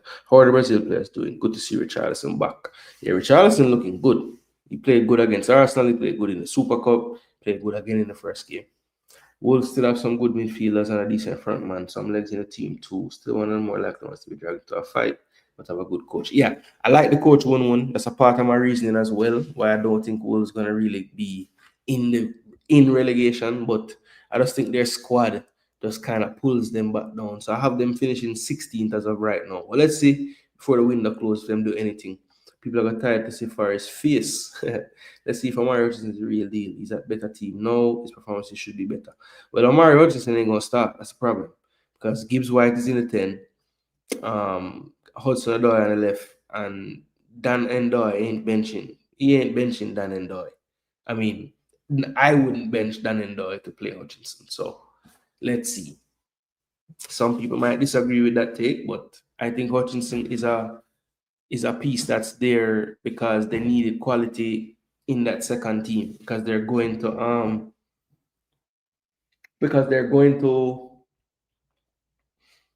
they needed somebody in that second team because they're going to be playing in Europe. Muniz a handful, not the best player I ever saw, but definitely brings things to the table. Yeah, I think maybe that's probably why he don't start all the time because he's not you're not going to be wowed by his technicality, but he's just effective, man. Lovely isn't the word I would use for that fixture, City versus Spurs. Yeah, I know. For you, it's not lovely at all. Zaka is a proper captain. Discuss. Jano, yeah. So, Mr. Battery, look, I know that might sound like an amnesia comment, right? But if you analyze how that really did go with the whole FU to the crowd and all that, which is unforgivable. It was so damn toxic at the Emirates at the time, bro. Like, I'm an Arsenal fan, so I cannot put myself in the shoes of the captain of the team. But I would think when you're the captain, you have a different form of reverence towards the fans. But the fact that he was so upset to the point where he did that, he just didn't want to be there anymore, bro. I mean, that was quite clear. He didn't want to damn be there. So it is what it is. I expected a Sunderland win, to be honest, but not by 3 goals, though. Yeah. I didn't go for the Sunderland win, bro. West Ham, I just figured, I don't know what I figured, but damn, they sucked. Can Omar take indoor game? Yeah, exactly. Exactly. That's the same thing I would say, Joseph, bro. He's not taking Gibbs White game. I mean, maybe he could play over Callum Hudson every now and again, but I don't even think going to do that. I mean, his stature rose. I mean, he did his thing last season. I'm not going to start benching man. I think they bought him for some European games, to give guys a rest in certain fixtures, maybe cup games, of course. But yeah, they made some good signings. They have pace in their attack. A lot of the teams that come up often don't have that. Teams will push the line up against them teams. So having the pace, no pace is stupid, absolutely. Yeah, man, it was loud in that stadium when they scored the goals. Big up DNA football. Yeah, man, big up at the turn up. Just felt like a while earlier on, DNA, big up yourself. Everybody give DNA some strength. People go over there and subscribe. Yeah, man, another one putting in the work, always watching the player. Them we love that. Yeah, they have one of the best fan bases in the league. Atmosphere is always electric. Yeah. Stadium I like is sick. Newcastle Sunderland should be great. Well, weird side and time side, right?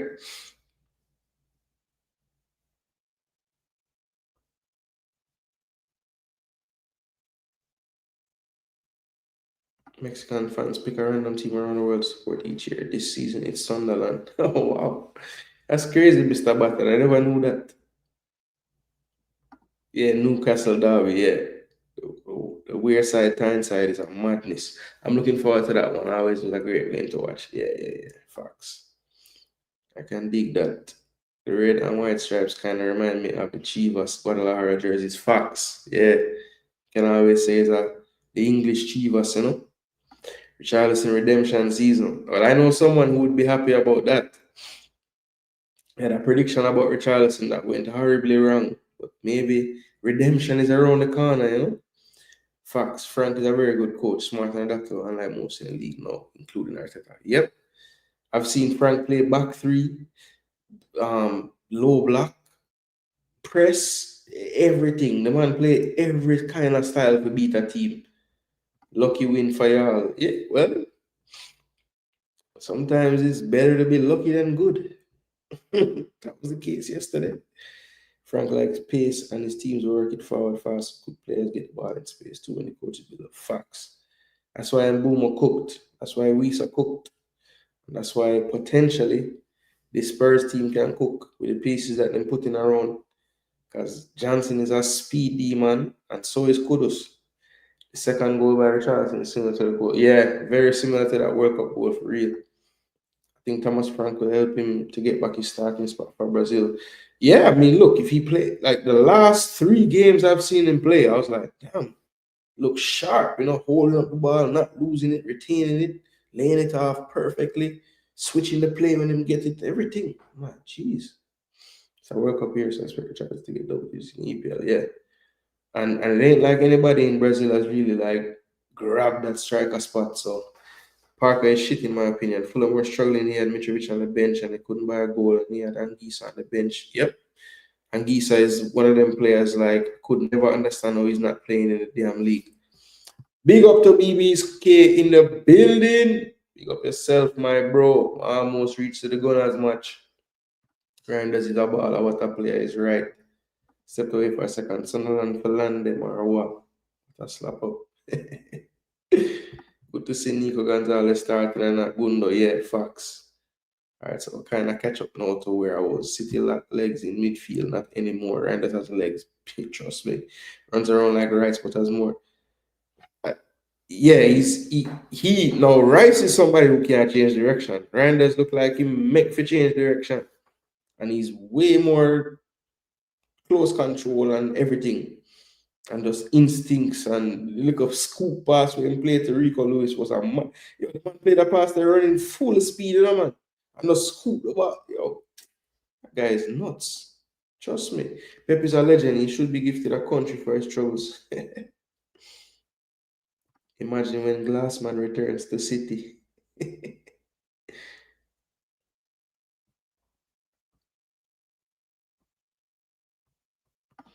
Ross, you manage your FPL team like Arteta, bro. Damn. Jano, Mr. Butter just fired a big dub plate a while ago. Bob's decision making is better than the others. Yo, Bob, trust me, before he got injured, I was like talking him up like, yo, he's the one. And the man got injured himself, which was good for us. I would never have to play against him or see him. But trust me, that brother, they're wicked. I honestly feel like that's why Pep was okay with, like, I know Pep always say, oh, if they want to go, we'll always sell them. But they would have put up more of a fight with Cole Palmer if Oscar Bob wasn't existing. Trust me, I think in his mind, he's always thought that's the one.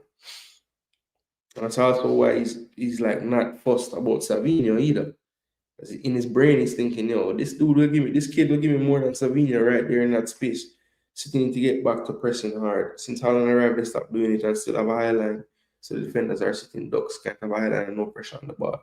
Yeah, I think a much more effective team would have exposed them in that game because it got better as the game wore on. They weren't as exposed, but in the early part of the game, they were really struggling. I think Stones, obviously, when they're in possession, he goes into midfield, and Diaz, Diaz was basically by himself some of the time, and it's just poor timing of runs and poor timing of pass just made them not get split.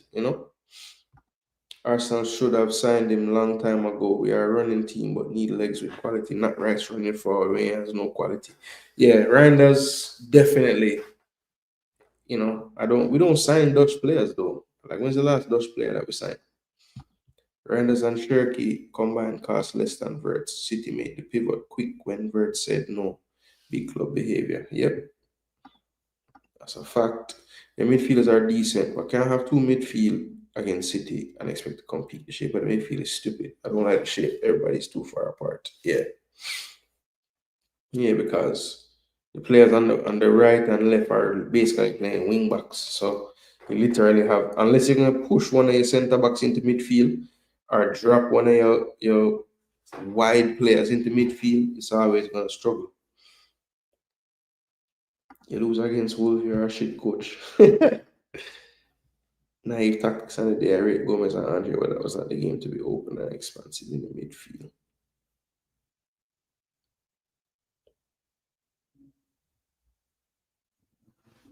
Like a press leave them exposed facts. So it's a conference. Big up yourself, Red Skull. Watch yourself. Watch yourself, big boss. But don't say the season does creep up on you, bro. But big up, man. Feel you that turn up tonight.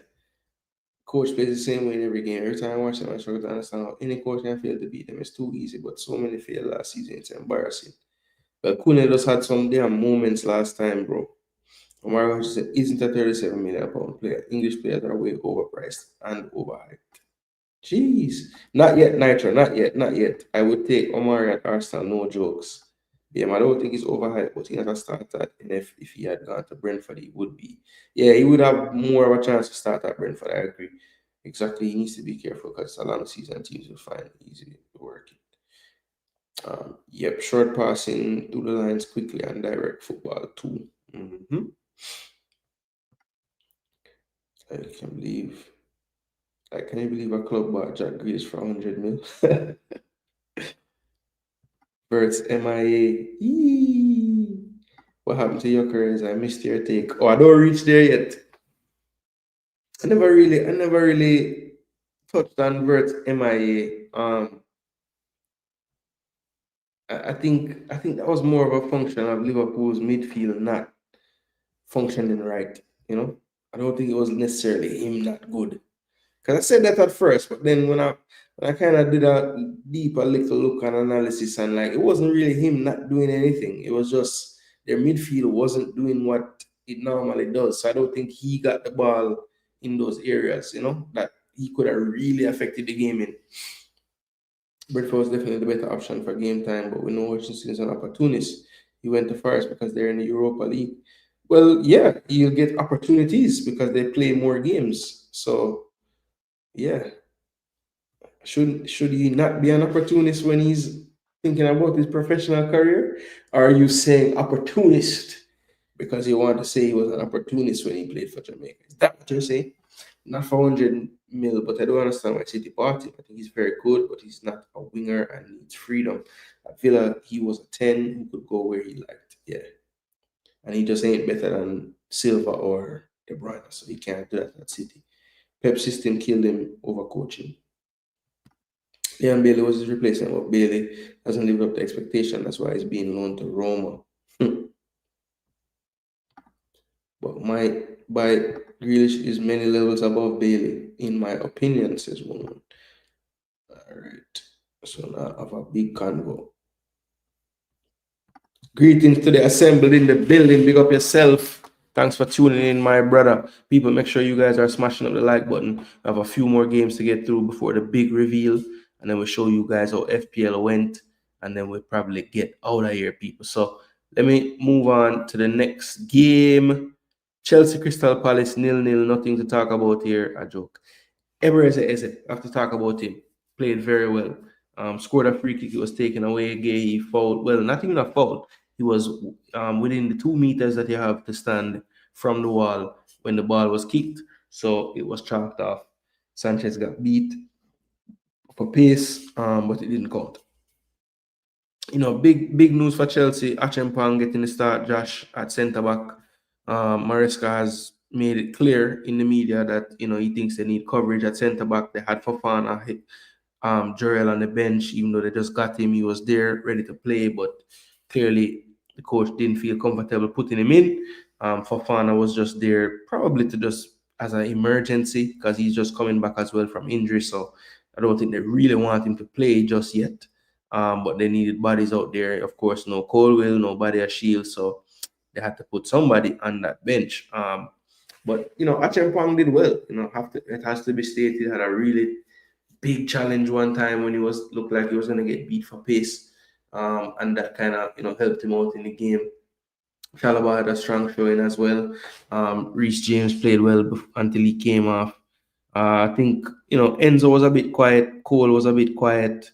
Gittins didn't really influence the game, but João Pedro, not looking like how he had been looking in Chelsea colours since he'd been there. He had been on fire pre-season, also at the Club World Cup, but didn't translate into his first appearance.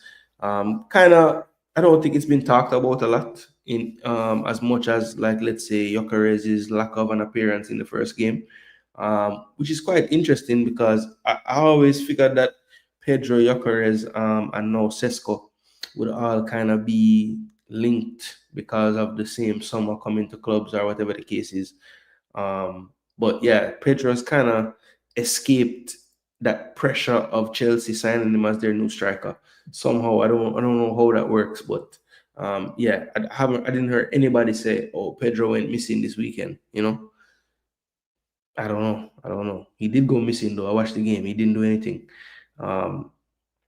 Mateta was more influential. Didn't have the best game, but he played better than Pedro on the day. Sarr was threatening as usual.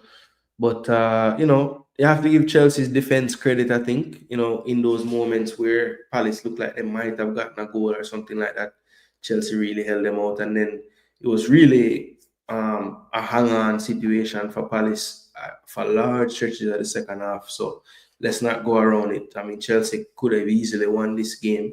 Dominated possession, dominated territory and everything, chances. Not dominated chances, but they definitely had more shots. Shots on target, though Palace had one more than them. So it was really in front of the goal where they just flubbed the lines, They missed two big chances. Palace, of course, missed their one big chance. But yeah, Palace, I think, just were willing to just sit in a block, and they knew that they had Sarr, Eze, Mateta, and the wing backs, and they could spring a counter at any given time and, cause problems. And they didn't do it very frequently, but when they went forward, it did look very dangerous. And Chelsea just did a lot of huffing and puffing for the most part. I mean, a lot of pressure, don't get me wrong, but they just never carved out enough clear opportunities. Had two good ones, very, very good ones, but they couldn't convert them. And yeah, Chalobah missed an easy one in the box. He defended real well, but damn, that was horrible right in front of the goal. Just put it over. And Andre Santos as well had a terrible one that flew over the bar from a really good move that he couldn't finish. But yeah, Chelsea and Palace ending 0-0. Palace getting the Community Shield the other day or last week, and then getting a point at Stamford Bridge. The interesting thing about Palace as well, a lot of other teams with players that are on the move or rumored to be on the move, they're not getting any chance to play. But you look at Palace with their squad, no embarrassment of riches for Glasner. He has to play these guys. So you see Gay, Captain Zamban, Isisar starting playing 80 odd minutes. Look at that bench. Young Trini. I mean, no attacking options really. Raksaki is a winger. Hudson Edward is a central forward type player. SA is another winger, but these guys are all super young. Not really what you want as your first options off the bench. So it's a tough one. Deveni, another youth, a little more experienced than the others, but still a youngster getting where he needs to get to. Chelsea, on the other hand, big squad as well, but only 4 subs made. And when you look at it, is it that big of a squad in the attacking areas? Not really. I think they have a whole bunch of defenders. As you can see, they have 1, 2 out, plus 1, 2 more, plus the 2 that started. Dario is a central midfielder they purchased this year. And Tyreek George, him from the academy, moving up now to the first team. He's a winger. So, Chelsea have a lot of players, but it seems like most of their players are, defensive players or striker. Not even strikers, because they really only have Delap and Pedro now. Nico Jackson suspended, but I'm pretty sure they're trying their best to sell him at this point. But yeah, Chelsea definitely rumored with a few more signings, and I think they really do need them, to be honest. When you look at the squad and how they looked in the first game, when you go through the bench and you really see the options, they could definitely use, a couple more options in that attacking area. So let's see how the window ends off for them. But that was Chelsea and Crystal Palace. Now let's move on, people, to the next game. Forest, my boy Joseph Brown team, where him just pick up out of the blue. They had a good performance. They won 3-1. Really could have easily been 3-0, but not Brighton.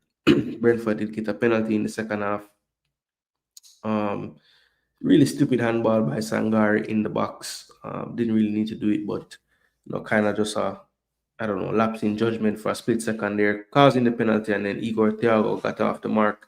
First goal for Brentford on the season debut. So Chris Wood picked up where he left off. I was asking the question the other day for FPL in my brain, is Chris Wood gonna really do it again? Is he gonna have that type of season, 2 seasons in a row? And boy, a brace on the first day, look like he's just pretty much gonna continue where he left off. Dan Endoy, one of those underrated, under the radar signings I saw happen this summer that I knew would be an impact player for Nottingham Forest. I was wondering, was it smart to get rid of that front 3 that they were using? I guess front 4 you could call it, with Gibbs White, with a longer one wing, Hudson Odoi another wing. But trust me, Dan Endoy might not be as rapid just in a foot race, but trust me, he's not a slow player, and I think he's a much more rounded finisher than Elanga. Elanga can get 3-4 chances and score 1.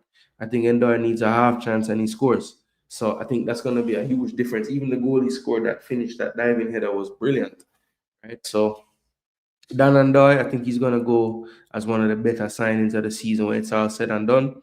Hudson Odoi was solid on the other wing as well, looking to really have just falling into somewhere he can call home. And he definitely looks very comfortable in this Nottingham Forest team. Gibbs White, no remnants of the summer business and what went on, what didn't go on. He looked like the same player, just running out his everything for this team. And Elliot Anderson, look, he's a player. I think if Tuchel has been paying attention, I think Elliot Anderson deserves to be in the England full squad now.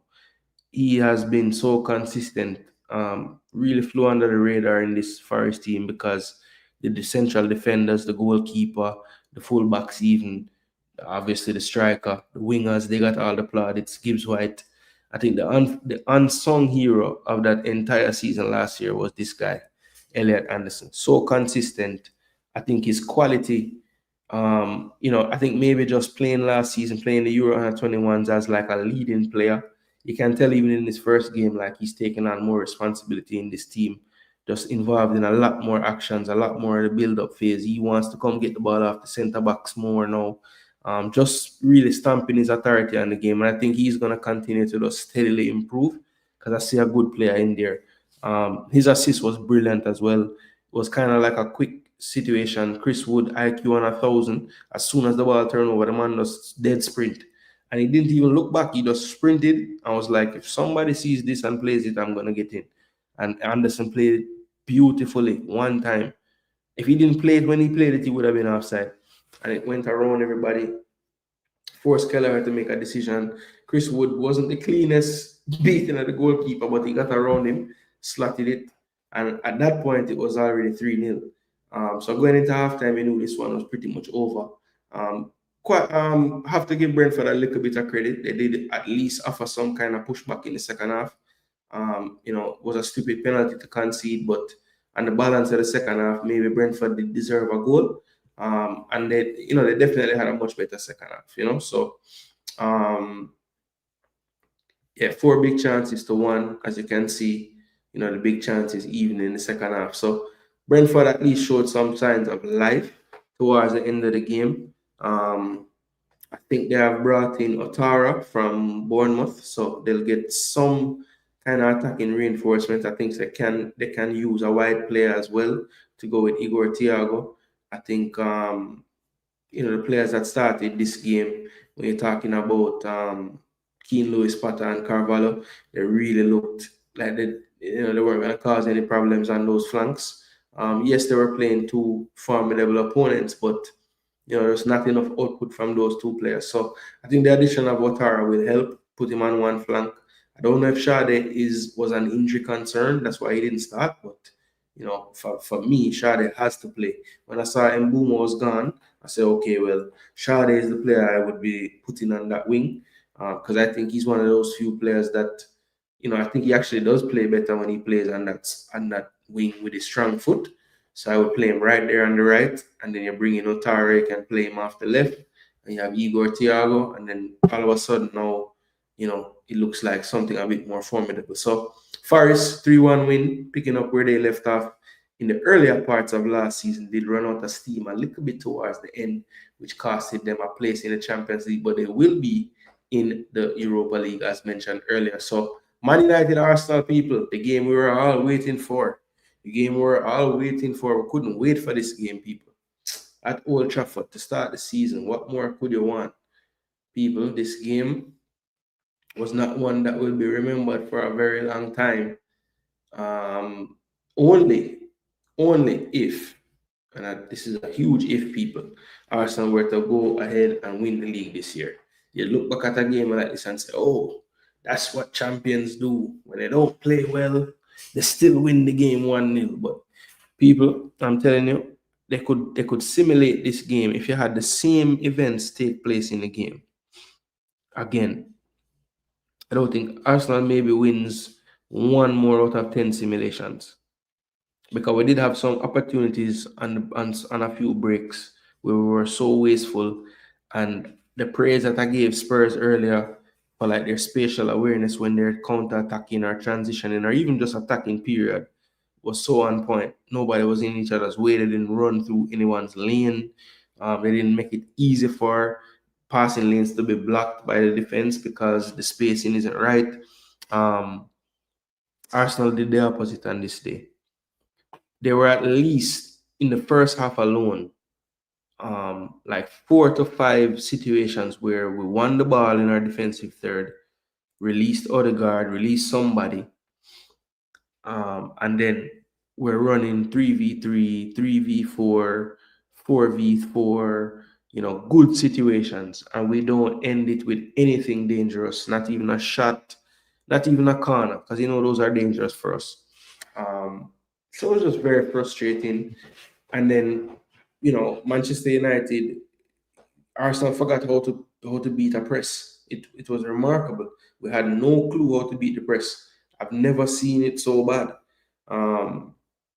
And credit to Man United, they weren't willing to just drop back into a shape. They tried to get pressure on us with their front three. I think Mason Mount starting was probably an eye-opener for a lot of Man U fans, but I think it helped in the game plan. People were upset that Ahmad didn't start. I think Dallo being there to provide that stability helped with the game plan. It just made us not be able to ever get comfortable. And I think it that kind of just carried over throughout most of the game. we never really became or played like the Arsenal that you would think we would play like. It never happened. And it's evidenced in the ball possession, 61 to 39. I would have never guessed that would be the ball possession. Even though it's at Old Trafford, I would think it would be much closer to 50-50, right? No distance covered, that's probably what won us the game. We ran six more kilometers than United. Wow, we won something. Expected goals, very, very close, 1.52, 1.31, but that 1.52 is typically a two-goal game for a team, typically. We saw some expected goals earlier. I think even Forest was like 1.6 or something. They scored 3 goals, right? So yeah, you could run this one back, and 1-1 definitely could have happened. But I'm saying, United easily could have won this game 2-1 when you really check it. But the one thing I will say, this stat is very important to me. The big chances, the clearest chances. And Arsenal had the one big chance. For all that dominance in possession, for all that dominance in pass attempts, right? For all those metrics there happening, the two ones or the 3 ones that I'm going to emphasize here for Arsenal's sake. We ran 6 more kilometers. We had one big chance, they had none. And also, we had 11 more sprints. So we put in the work. The team put in the work. And I think a part of that is we were able to, the person that I always beat game management for, I must say in this game, pretty much right around the times when I was saying this needs to happen, that needs to happen, with the exception of one sub, which was the Marino for Rice sub, which I thought could have happened in that second substitute window when he took off White and Calafiori. I thought Rice could have came as well. In hindsight, I'm looking back, maybe he did that just to have that injury sub in his back pocket a little longer just in case.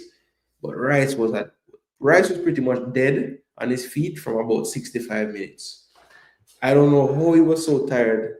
Well, I do know how he was so tired, but I mean, he was like more tired than normal in this one. Maybe first game back, so you can see with the fitness not being all the way there. But yeah, you see the disparity. I'm just gonna talk and run the stats down, but you can see the shots on target, big chances scored, all the stats and the metrics there as I go through the game. But look, let's just start first with United, right? Because I'm an Arsenal fan, so I'll talk about Arsenal last. But United, right? So positives for United, just looking like a football team, playing the game with what looked to be the right way, connecting passes, good movement, good pressure on the ball, out of position as well. Not well, can't say not as wide open because I still feel like a better team that was more in sync in transition would have punished United in part of that game, especially the first half. I think in the second half he had some tweaks that lessened the chances of us just running through the middle. But it still happened a few times in the second half as well. So, look, when talked about it earlier, the way they play, they really have two guys in midfield. I think in the first half, what was making it work for them offensively was Cunha in that center forward role, dropping into the half space, basically in essence becoming the 10 to combine with Casemiro or Bruno Fernandes in more of the 6-ish role.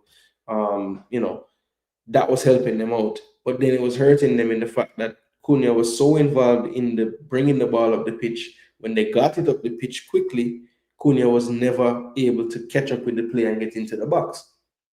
So that was like the push and the pull that Amorim was dealing with right there. On one hand, Cunha's ability to link up and get involved was keeping the numbers in midfield at least even, and not getting outnumbered. And then it was hurting them in that when they did advance the ball quickly, which was really the out ball, Calafiori going into midfield, inverting, Mbumo staying high and wide, taking that risk because really Martinelli is the only one wide on that side for the most part, unless Rice goes over there to double up with him, which he was a little more reluctant to do because he did want to keep his proximity to Zubimendi, didn't want to leave him too exposed. So it was a constant pushing and pulling. Both managers, I think sadly for us, Arteta in his sixth season now, seem to still be just a very cautious approach, right? Which is understandable. He's playing at Old Trafford away. They have these new signings coming, different atmosphere. I get it, but Amorim, people said he was a bit negative. But I think the game plan was okay for him. Look, he could not have known that Arsenal were going to be so shockingly bad. So he's thinking, let's start with some solidity on the back. We're going to play a more defensive-minded right wing back, which is Dalot. I think Dalot did fine when he was in the game. Now, obviously, it went up another notch when Diallo comes in. He got, I think, almost, second highest rating of any player for United when he came on, and it was, at first they got to gang up on Calafiori, who was holding his own, but I think it was a smart sub to get him out and bring on Lewis Kelly because he might not have survived. And as you can see, both fullbacks ended up coming out and getting yellow cards. So, it was probably a good move.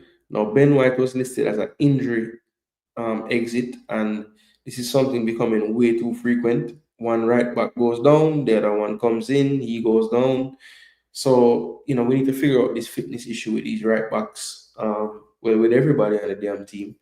But yeah, Man United, a lot to be positive about. I think I said something earlier to someone we were having a conversation. I said, listen, if Mbuma was sharp in this game, like really up to speed and banging, the way we know he can play, I think they win this game. I think he was the one that just his lack of sharpness really hurt in some moments, just not being as precise, not getting that extra angle to get the shot off that you really want. He didn't have the confidence to do those things, it looked like. So yeah, he's gonna have to come, step up a bit more, I think, moving forward. First game, so I can't really say, boy, this is something that we should get used to for him. But yeah, he could have done better in a lot of these occasions and situations. Dorgo, I thought, was a really good player in this game as well. A lot of energy down that left-hand side, looks to be, the athlete that they would need in this setup on that left wing back role. Mount got a lot of beating, but I thought he played decent. Probably didn't give enough in the attack that you would want from a player in that position, but I think he had a purpose and he fulfilled his purpose well for Man U on the day. Fernandes and Casemiro as the pivots, people looking at that as Arsenal fans and saying, let's go. But they held their own. I mean, they did really well. I think Declan Rice was shocking in this game. He was bad. It was not good, Declan, in this game. I don't know what happened. Him and Martinelli were shocking. Gyökeres shocking as well. Saka, not quite shocking, but a notch above shocking, bad. Right? I thought Zubimendi grew into it. He started out a little shaky.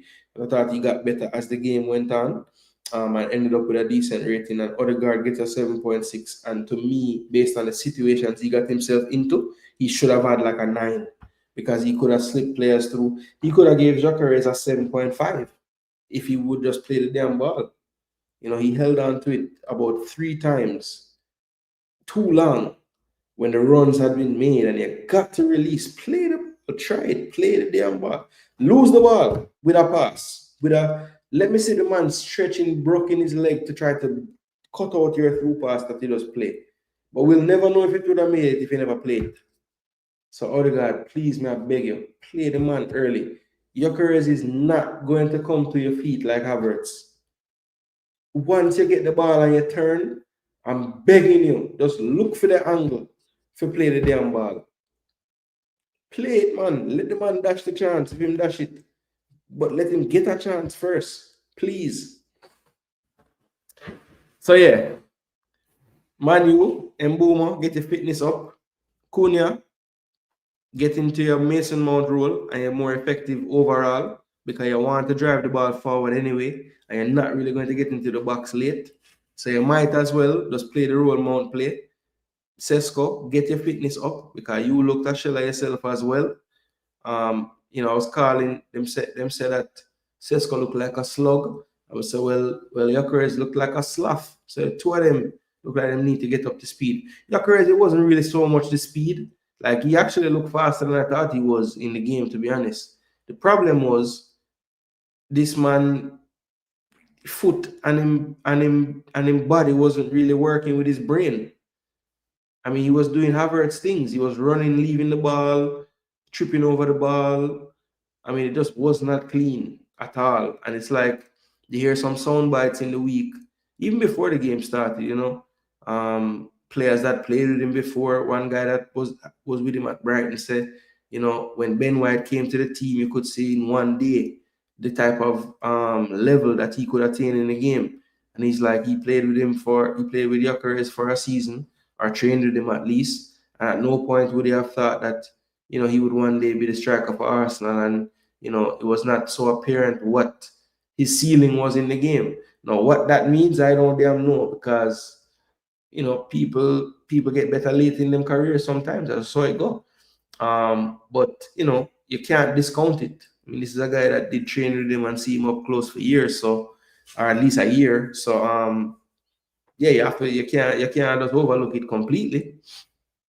But look, I think honestly, if you go back and you watch, if you just type in on like X, right? Just type in Arsenal transition opportunities versus Manu.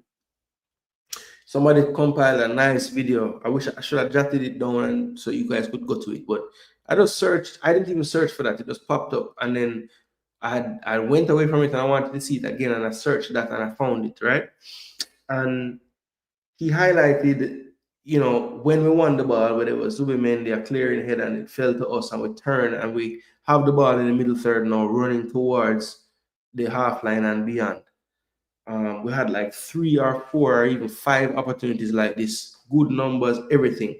And it starts out looking really good. Then when you go up one frame and you see where the runs end up, all 3 man converging on one area. So there's no angle, there's no space, one less defender can cover all the people because the runs don't make any sense to spread them more apart. But I just feel like Gyökeres always made the right run. It was Saka and Martinelli doing madness because they are so used to Havertz coming to combine and leaving space for both of them to run inward. Whereas Gyökeres is like, I'm going to run that way as well. And all 3 of them were running in the same spot. It happened like 3 times. And I'm like, damn. It's almost like the wingers haven't been coached yet, or the wide forwards haven't been coached yet, how to make runs with an actual striker playing.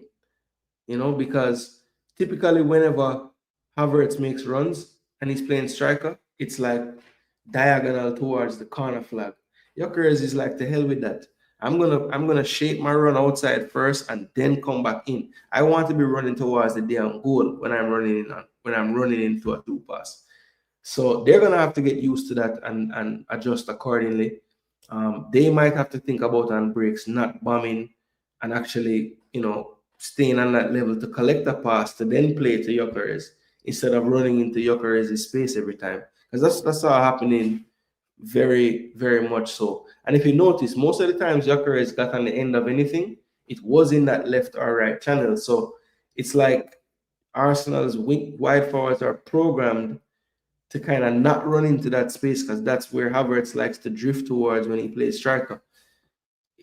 Let's see, does Arteta fix that, or does he tell Gyökeres to make more runs like Havertz would? Knowing Arteta is probably going to tell him that, because he loves Havertz. But people, that's my tactical analysis of what happened. I just think the runs don't make sense with the actual striker, and we need to figure that out. And also, Odegaard needs to realize that we have a person that is literally living on the last line.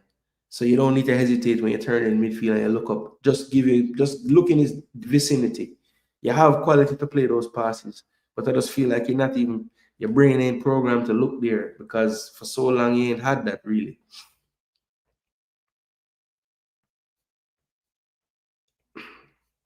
All right, people, how are we doing on time? So we're a little over 2 hours, so this show is running quite long.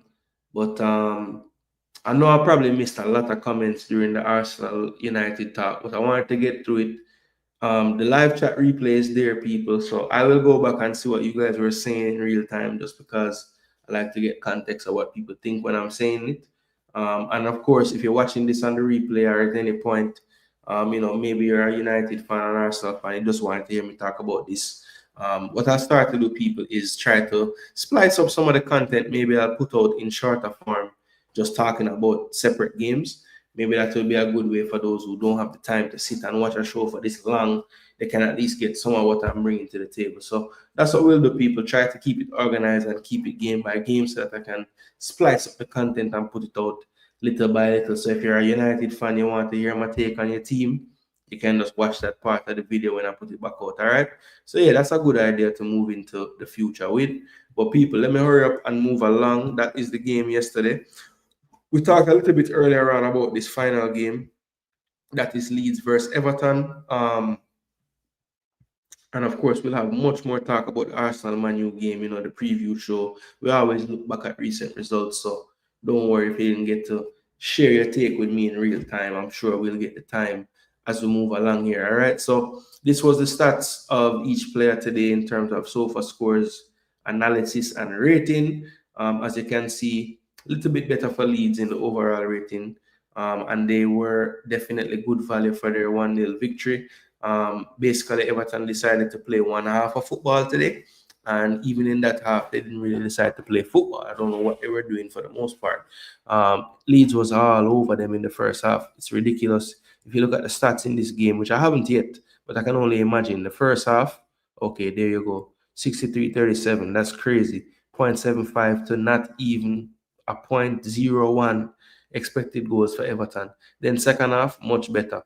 0.8, which is more than what Leeds had with all that dominance in the first half. But look at Leeds in the second half. Still 1.39 expected goals. Of course, a bulk of that would be a penalty shot, which was the winning goal from Lucas Mecha, who came over from Wolfsburg in the Bundesliga. Has a twin brother as well that plays for Dortmund now, I believe. And I think his brother, a full German international. I think Lucas might have represented earlier. I don't know if recently he has been called, but I know his brother has made some recent squads here lately. Big chances 3-1 is the I think it's his twin brother. I'm kind of, I don't know if I'm just making that up, but I know he has a brother and they look very similar. So I wanted to say they're twins, but I'll have to double check. Maybe somebody in the chat can tell me that I'm not talking foolishness. But yeah, Leeds, let Everton back in it a bit. But the big talking point really after the game and during the game really was was that a penalty on Tarkowski? And actually, hold on, before we move to that, I don't want to forget this, people. So the foul, there was no foul on the Man U goalkeeper. I'll just say that point blank, no damn foul, right? I will also say that if the penalty was given on Saliba and Cunha, I don't think I would have much of an argument to make that would make sense, at least. Because I've seen that given as a foul. What I will say is, based on how the referee was reffing the fixture, I just feel like that would have been very soft because he let so much contact go in that game. That I don't know, man. If you set the precedent that that's the type of game we're playing, just because he's in the box now, you can't give the foul. You know what I'm saying? Like, I don't know, man. That's just how I felt about that one, particularly. If the game was refed in a different way, then I would definitely understand even more the grievances of the Man U fans. But I think Man U, you did enough in the game, man. That little almost call, you shouldn't let that be what you think about, like what I can say though, I think a lot of people, when they look back at the game and they really analyze that play with the Man U, the goal we scored with Calafiori from the corner, most of them are saying, look, they don't see a foul. There's one person, and he's one of the most headstrong people I think I know. He's still adamant that that's a foul, Which one was a foul though? The goalkeeper one or the Saliba one? Let me know one. Respect one for the super chat, bro. £5 on the board, people. You don't know. Don't let one be the only one. Somebody else drop a super chat, man. Come on, man. Long time we don't see me, you know. Sure. Joke, yeah, man. We're not beg for the super chat them, but we are grateful. So pick up yourself, one. Yeah, man. Respect, bro. They were better than us. Didn't create that much. Yeah. Okay, the Saliba one. Yeah, I would agree. Of the two, Saliba was more penalty to me. Like Saliba's play was more of a penalty than it being a foul on the goalkeeper all time. Yeah, I would agree with that. But then when I looked at it again, I'm like, okay, Saliba. I mean, that's wait, was it Saliba? Yeah, it was Saliba. Saliba kind of puts his left foot like to block the shot basically, and then Cunha kind of puts his left foot towards his foot to plant his foot to flick it with his right. So the contact is really initiated by what's my boy's name? Cunha. Now, I guess you could argue, is it a foul when you have your foot somewhere and you don't have the ball and they run into your foot? Yes. But if his back is turned to you, is that still a foul? I don't know, man. I don't know. I just feel like that play on the halfway line in that game, the way it was officiated, wouldn't have been a foul. So we can't now make it a foul in the box. That's the only thing. Like the guy was letting everything play. Like how much time you see the attacker them just get flinked to the ground and the man don't call nothing. And it was both ways. I hear some people saying that well, not some people. I heard a few people saying that Arsenal was kind of like hard done by the ref. Like overall, like in the run of play, like a lot of calls for United. I didn't think so. I thought he just let everything go for the most part, you know? Yeah, that's the thing though. Like Saliba never came through his foot. The player with movement when the contact happened is Cunha. Cunha's foot movement hit Saliba's foot.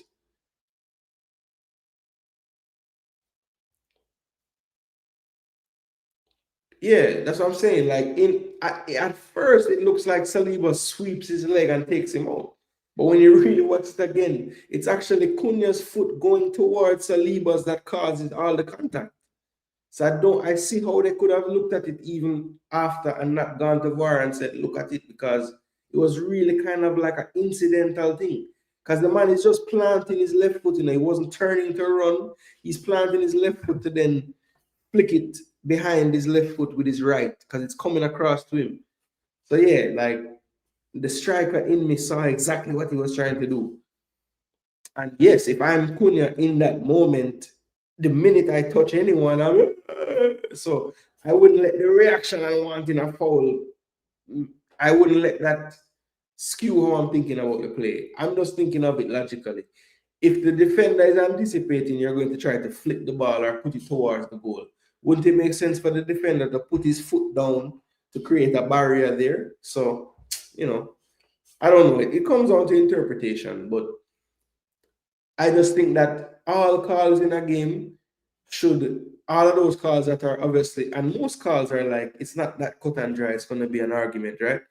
But if you have a precedent set that you're going to not be so strict with contact or strict with every little thing, then to me, that wasn't over the line of a penalty or a foul in that game the way it was officiated. That's how I feel about that one. Cunha touched Saliba, not the other way around. Yeah, basically. Number one, I think if a man has his back to you, you slide and go through the back of his foot. Yeah, but I'm saying, one, just watch the play again, and you can't say that he slid through his foot. Saliba did not like take his foot towards the football. He literally planted his foot to try to be a barrier, and Cunha's foot moved towards his, and that's the contact. So is that a foul? I don't know, man.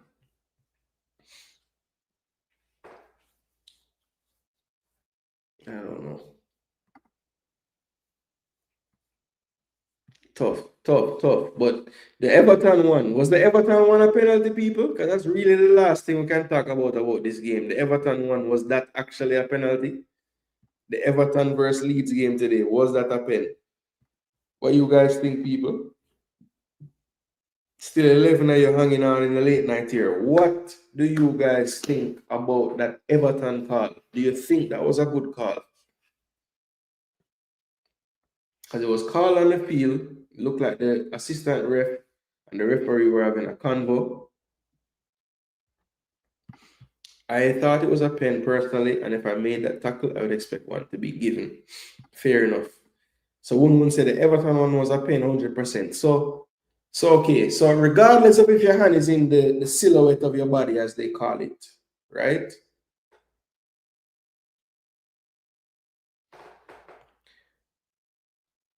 Yeah, so the silhouette beside your body, boom, you stand up and your hand them there, so you lean.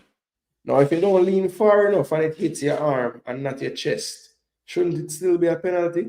Because I'm hearing the argument that why it shouldn't have been a pen, being his arm was in a natural position, but is it natural to be leaning your body halfway to the left?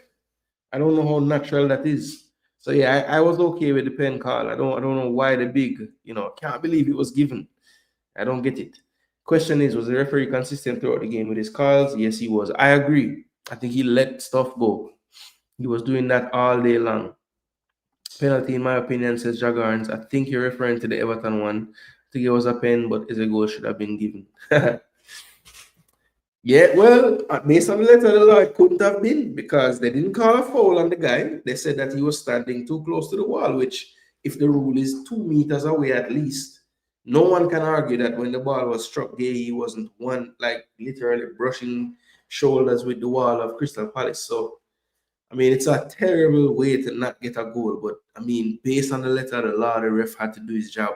And he was closer than 2 meters to that wall. So, what are you going to do?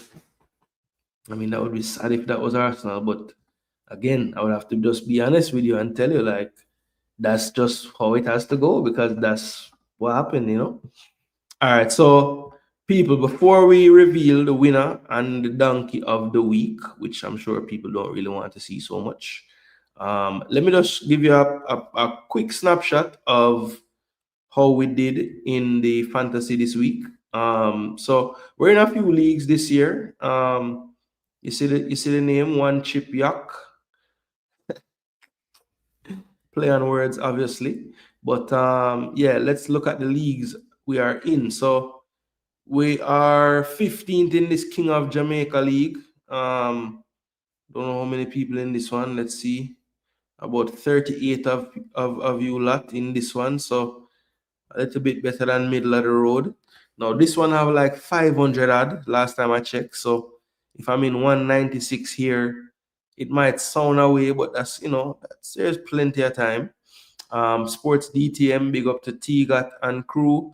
I mean, this one as well, about middle of the road here as well. So, like I said, people, I had an average-ish week, 58 points. Mass Sports World, big up to you. If you're not subscribed, go and check him out as well. Does all kind of sports. If you love sports, you would like the channel. I'm right there in 9th. So, look, nothing to write home about first week, people. Just kind of, steady pace right now. Not crack the whip just yet. So, yeah. And this is what my own fantasy. Big up to Grizzle. So far in the league with a 73. Demo says he's the fantasy king. He's in second already with 72. We're not ready for to reveal the side just yet, people. So if you're in a league, you can see it, but not for now. What I will do, though, people, is show you how the draft leagues went. I mean, 3 this year. So let's see if I've bit off more than I can chew because I'm usually just in 2 of these, And this year I've added a 3rd. So one of the leagues, Crystal Ball FC, this one right here is like my family and some extended fam as well. But in this one, I was able to win last year for the first time. I've always finished 2nd, 3rd, or whatever. Finally won last year, but I didn't have a good start. This was my worst team for the week, 32 points. Look, messed up who I started at right back. Thought Timber would start and White would come on. It was flipped. So, of course, Timber came on and got a yellow, so he ended up with 0. which normally you'd be happy because it would be an automatic sub, but this man actually played for the 0, right? Kudos, thank God he played. I mean, he's the only one on this team that really did anything extra, and Ruben got a clean sheet. So, not the best of performances for this team. Marmoush didn't start. Gyökeres came up before even 2 points. Mateta played decent, but got a yellow card and got 1. And, luckily had some midfielders keep clean sheets for the extra points there. And Virgil, of course, conceded a whole bunch, but look at all those defensive contributions. So, yeah, that's a new stat this year in the fantasy. So, yeah, that was the worst of the lot. And a big week. This dude got 82. And remember, in draft, there is no captain, triple captain, nothing. So this is 82 points with no bonus business. So look at the forward line, people. Haaland and Richarlison couldn't get no better. Semenyo, Gibbs White, Odegaard. So assists, goals, clean sheet midfielders, 2 8-scoring defenders, and a 8 goalkeeper. So, I mean, the stars just aligned for the man this week, people. So you have to give him credit, 82. But not every week will be like that. So we're not go panic. We've been here before. Now, like Yak work is one of them, and this one I'm in first. Now this looks like a draft league where it's by points. So each week you have an opponent, and you basically just need to get more points than them. So that this game week we did play this brother, Hound Dogs, and it looked like him scored 42. But in this team, people, we did a shot. So we get 58 with this team. Henderson, Nuri, Cucurella, Semenyo, Gibbs White from the team, another one. Rice with the assist off the corner. So yeah, and I think defensive, no, never get no contribution. Kind of there walk. And even had Trippier and Gay on the bench. So it could have been better. I figured Marlon must start because them don't have nobody else and the man still bench. So I couldn't believe that. And yeah, gonna strongly, I don't think it's gonna work out for Mr. Fulkrug or Mr. Beto this year. So I will be seeking something else to go on the forward line, or I'll just be starting all my midfielders and defenders. That's it. All right, and then this one, Yawkins. We are 48 points, third position. And in this team have Alisson as well, 8 Nori, Cucurella, Munoz, so a nice defense there. And here we had Chris Wood really doing everything for you. So yeah, decent 3 little sides there. That 32 that I got for that team, I wouldn't have expected that team to do so poorly, but the race is not for the swift. We know these things. We're just gonna stay in and around it and make sure that we're there in and for a shout. So, people, the last thing we're gonna do before we cut out of the building is reveal the winners from last week and the donkey for the week. So, people, what we're gonna do? We're gonna reveal the winner first. So I'm gonna pull up the table for the week and let's get this up on screen here. Where did I put this stuff? Okay, there we go. All right, so week one. Week one, people. Week one. So week one, drum roll, please. Brrr. The winner is Jagarns in the building, always participating. I just put the top 6 on the board, so we had more participate this week, but I'll just be doing like a top 6 each week. I won't show everybody's stuff, but Jagarns went 8-2, did not pick any game totally correct, but only missed 2. He had 2-1 Brighton, and he also had, like a lot of us, a 1-0 or a slight victory to West Ham, which clearly was not the case. Hot Chili and Biggs G, good weeks as well, and I had one, all 7-3. Hot Chili would have gotten the tiebreaker if he was at the top of the table because he did predict one game spot on, even by score, and that was the 1-1 Brighton and Fulham game. Now, Fitzroy another week would have had a good shot with 2 correct scores, but he did miss out on 4 of them. So Fitzroy Grizzle, 6-4. So just finished above myself, who was also 6-4 with no perfect scores. Big ups to each and every one of you else who played, had some 5-5s as well. But there was only one who had the dubious title of Donkey of the Week. No one tied with this person. The only player who took part, who had 6 games incorrect, I guess the one saving grace is they did predict Tottenham to win 3-0. So maybe that clue would give it away for that person. But people, how come so many people turn up as soon as the donkey going to reveal? You know, wicked, you know. Oh, the people are ready to see what the donkey of the week, you know. All right, people. So week 1 of the predictions, the donkey of the week goes to none other than a good friend of the show, very big supporter of the show. So we give thanks. And it's kind of sad in a way to say this, but the donkey of the week for the week is not on the screen. All right, I don't know why. What's the problem? Why isn't the donkey on the screen? Is there a problem here? There we go. Nitro, donkey of the week. Sorry, Nitro. 4 and 6, 1 game right. You did predict Tottenham to smash Burnley 3-0, so good job there. But Nitro, not the best start to your season, my bro. 4 and 6, and yeah, no one else had 6 losses. Everybody, the other people who had rough weeks, they all were 5 and 5. But yeah, you were the only one to get that 6 loss, and yeah. Hopefully next week is better for you, Nitro. But you are the donkey of the week. Hee-haw to you. But people, thanks so much for tuning in to the first, not the last episode of the EPL Review Show here on Jason Gooner TV. It was maybe the donkey run gone. Yeah, but I don't know where the donkey did, but put him up, you know. Put him up, brother. I don't know.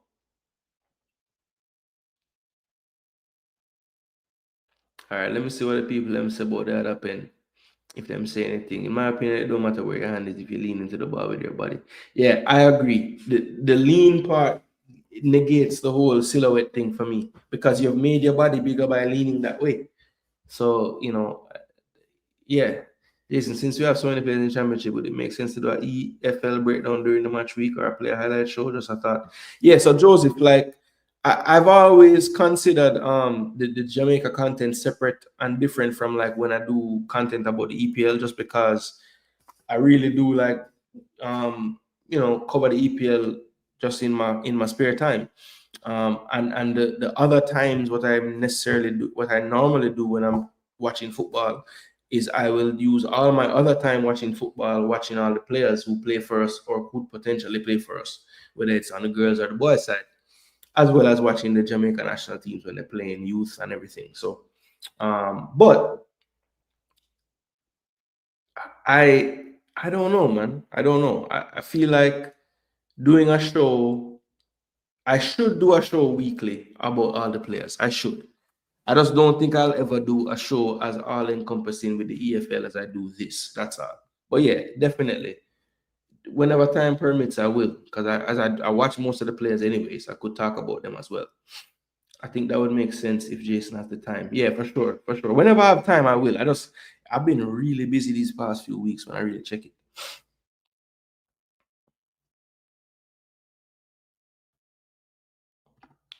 If the Everton defender make a step to the ball instead, it will still be the same. A step to the ball. Well, I think if he steps to the ball passes him. Yeah, he would have had to have leaned to touch the ball. But still have to go play the FPL sitting there. Yeah.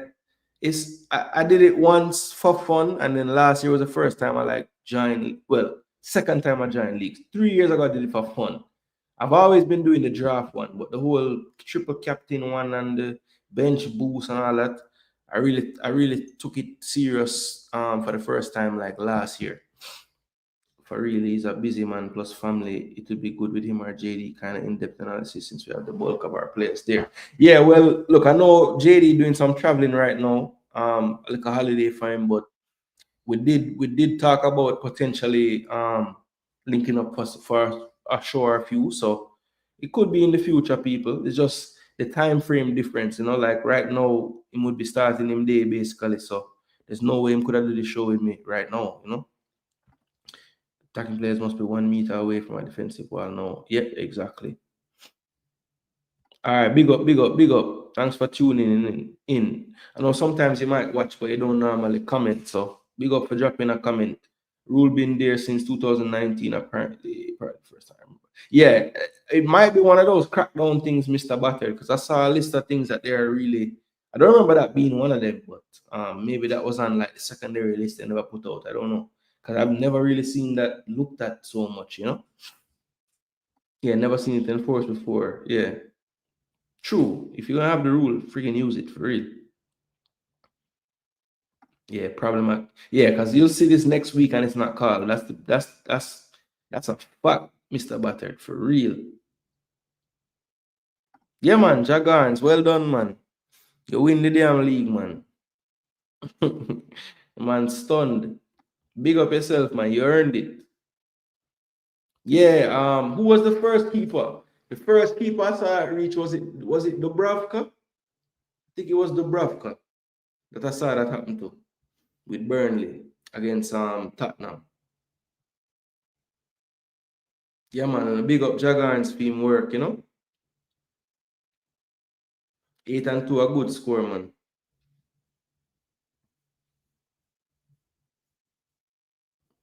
Jagarns pulled a nightmare scoreline from Old Trafford back in the day.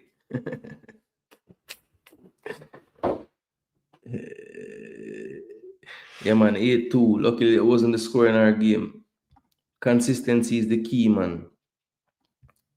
Yeah, man, Jagan, surprise, man. Don't be surprised, man. You put in the work from last year, man. You get better. I told you that last year too, because enough time I said, boy, how bad me do? And then as the season progresses, you get better with it. So see it there. Practice make perfect, my bro. Anyway, big up on yourself, you know, people. At the time, I'm not even realize, say, so I love football. After hours, me there, I chat and it's like, I want to talk for 2 more. Anyway, people, big up on yourself. Thanks again for all the support. You don't know. Definitely enjoyed bringing it to you. I will leave you on this note, people. Big up on yourself. Every time the show done, you're going to hear these words. Jason Gooner TV. I am Jason Gooner. This is Jason Gooner TV. And until next time, people, we're gone. Once again, hee-haw, donkey of the week, Nitro, hush, my bro. Next time, you're going to do better, bro. I have faith in you. Big up on yourself. Go eat off all my grass. Big up. Blessings. Till next time. Come on, you Gooners. Play better next week.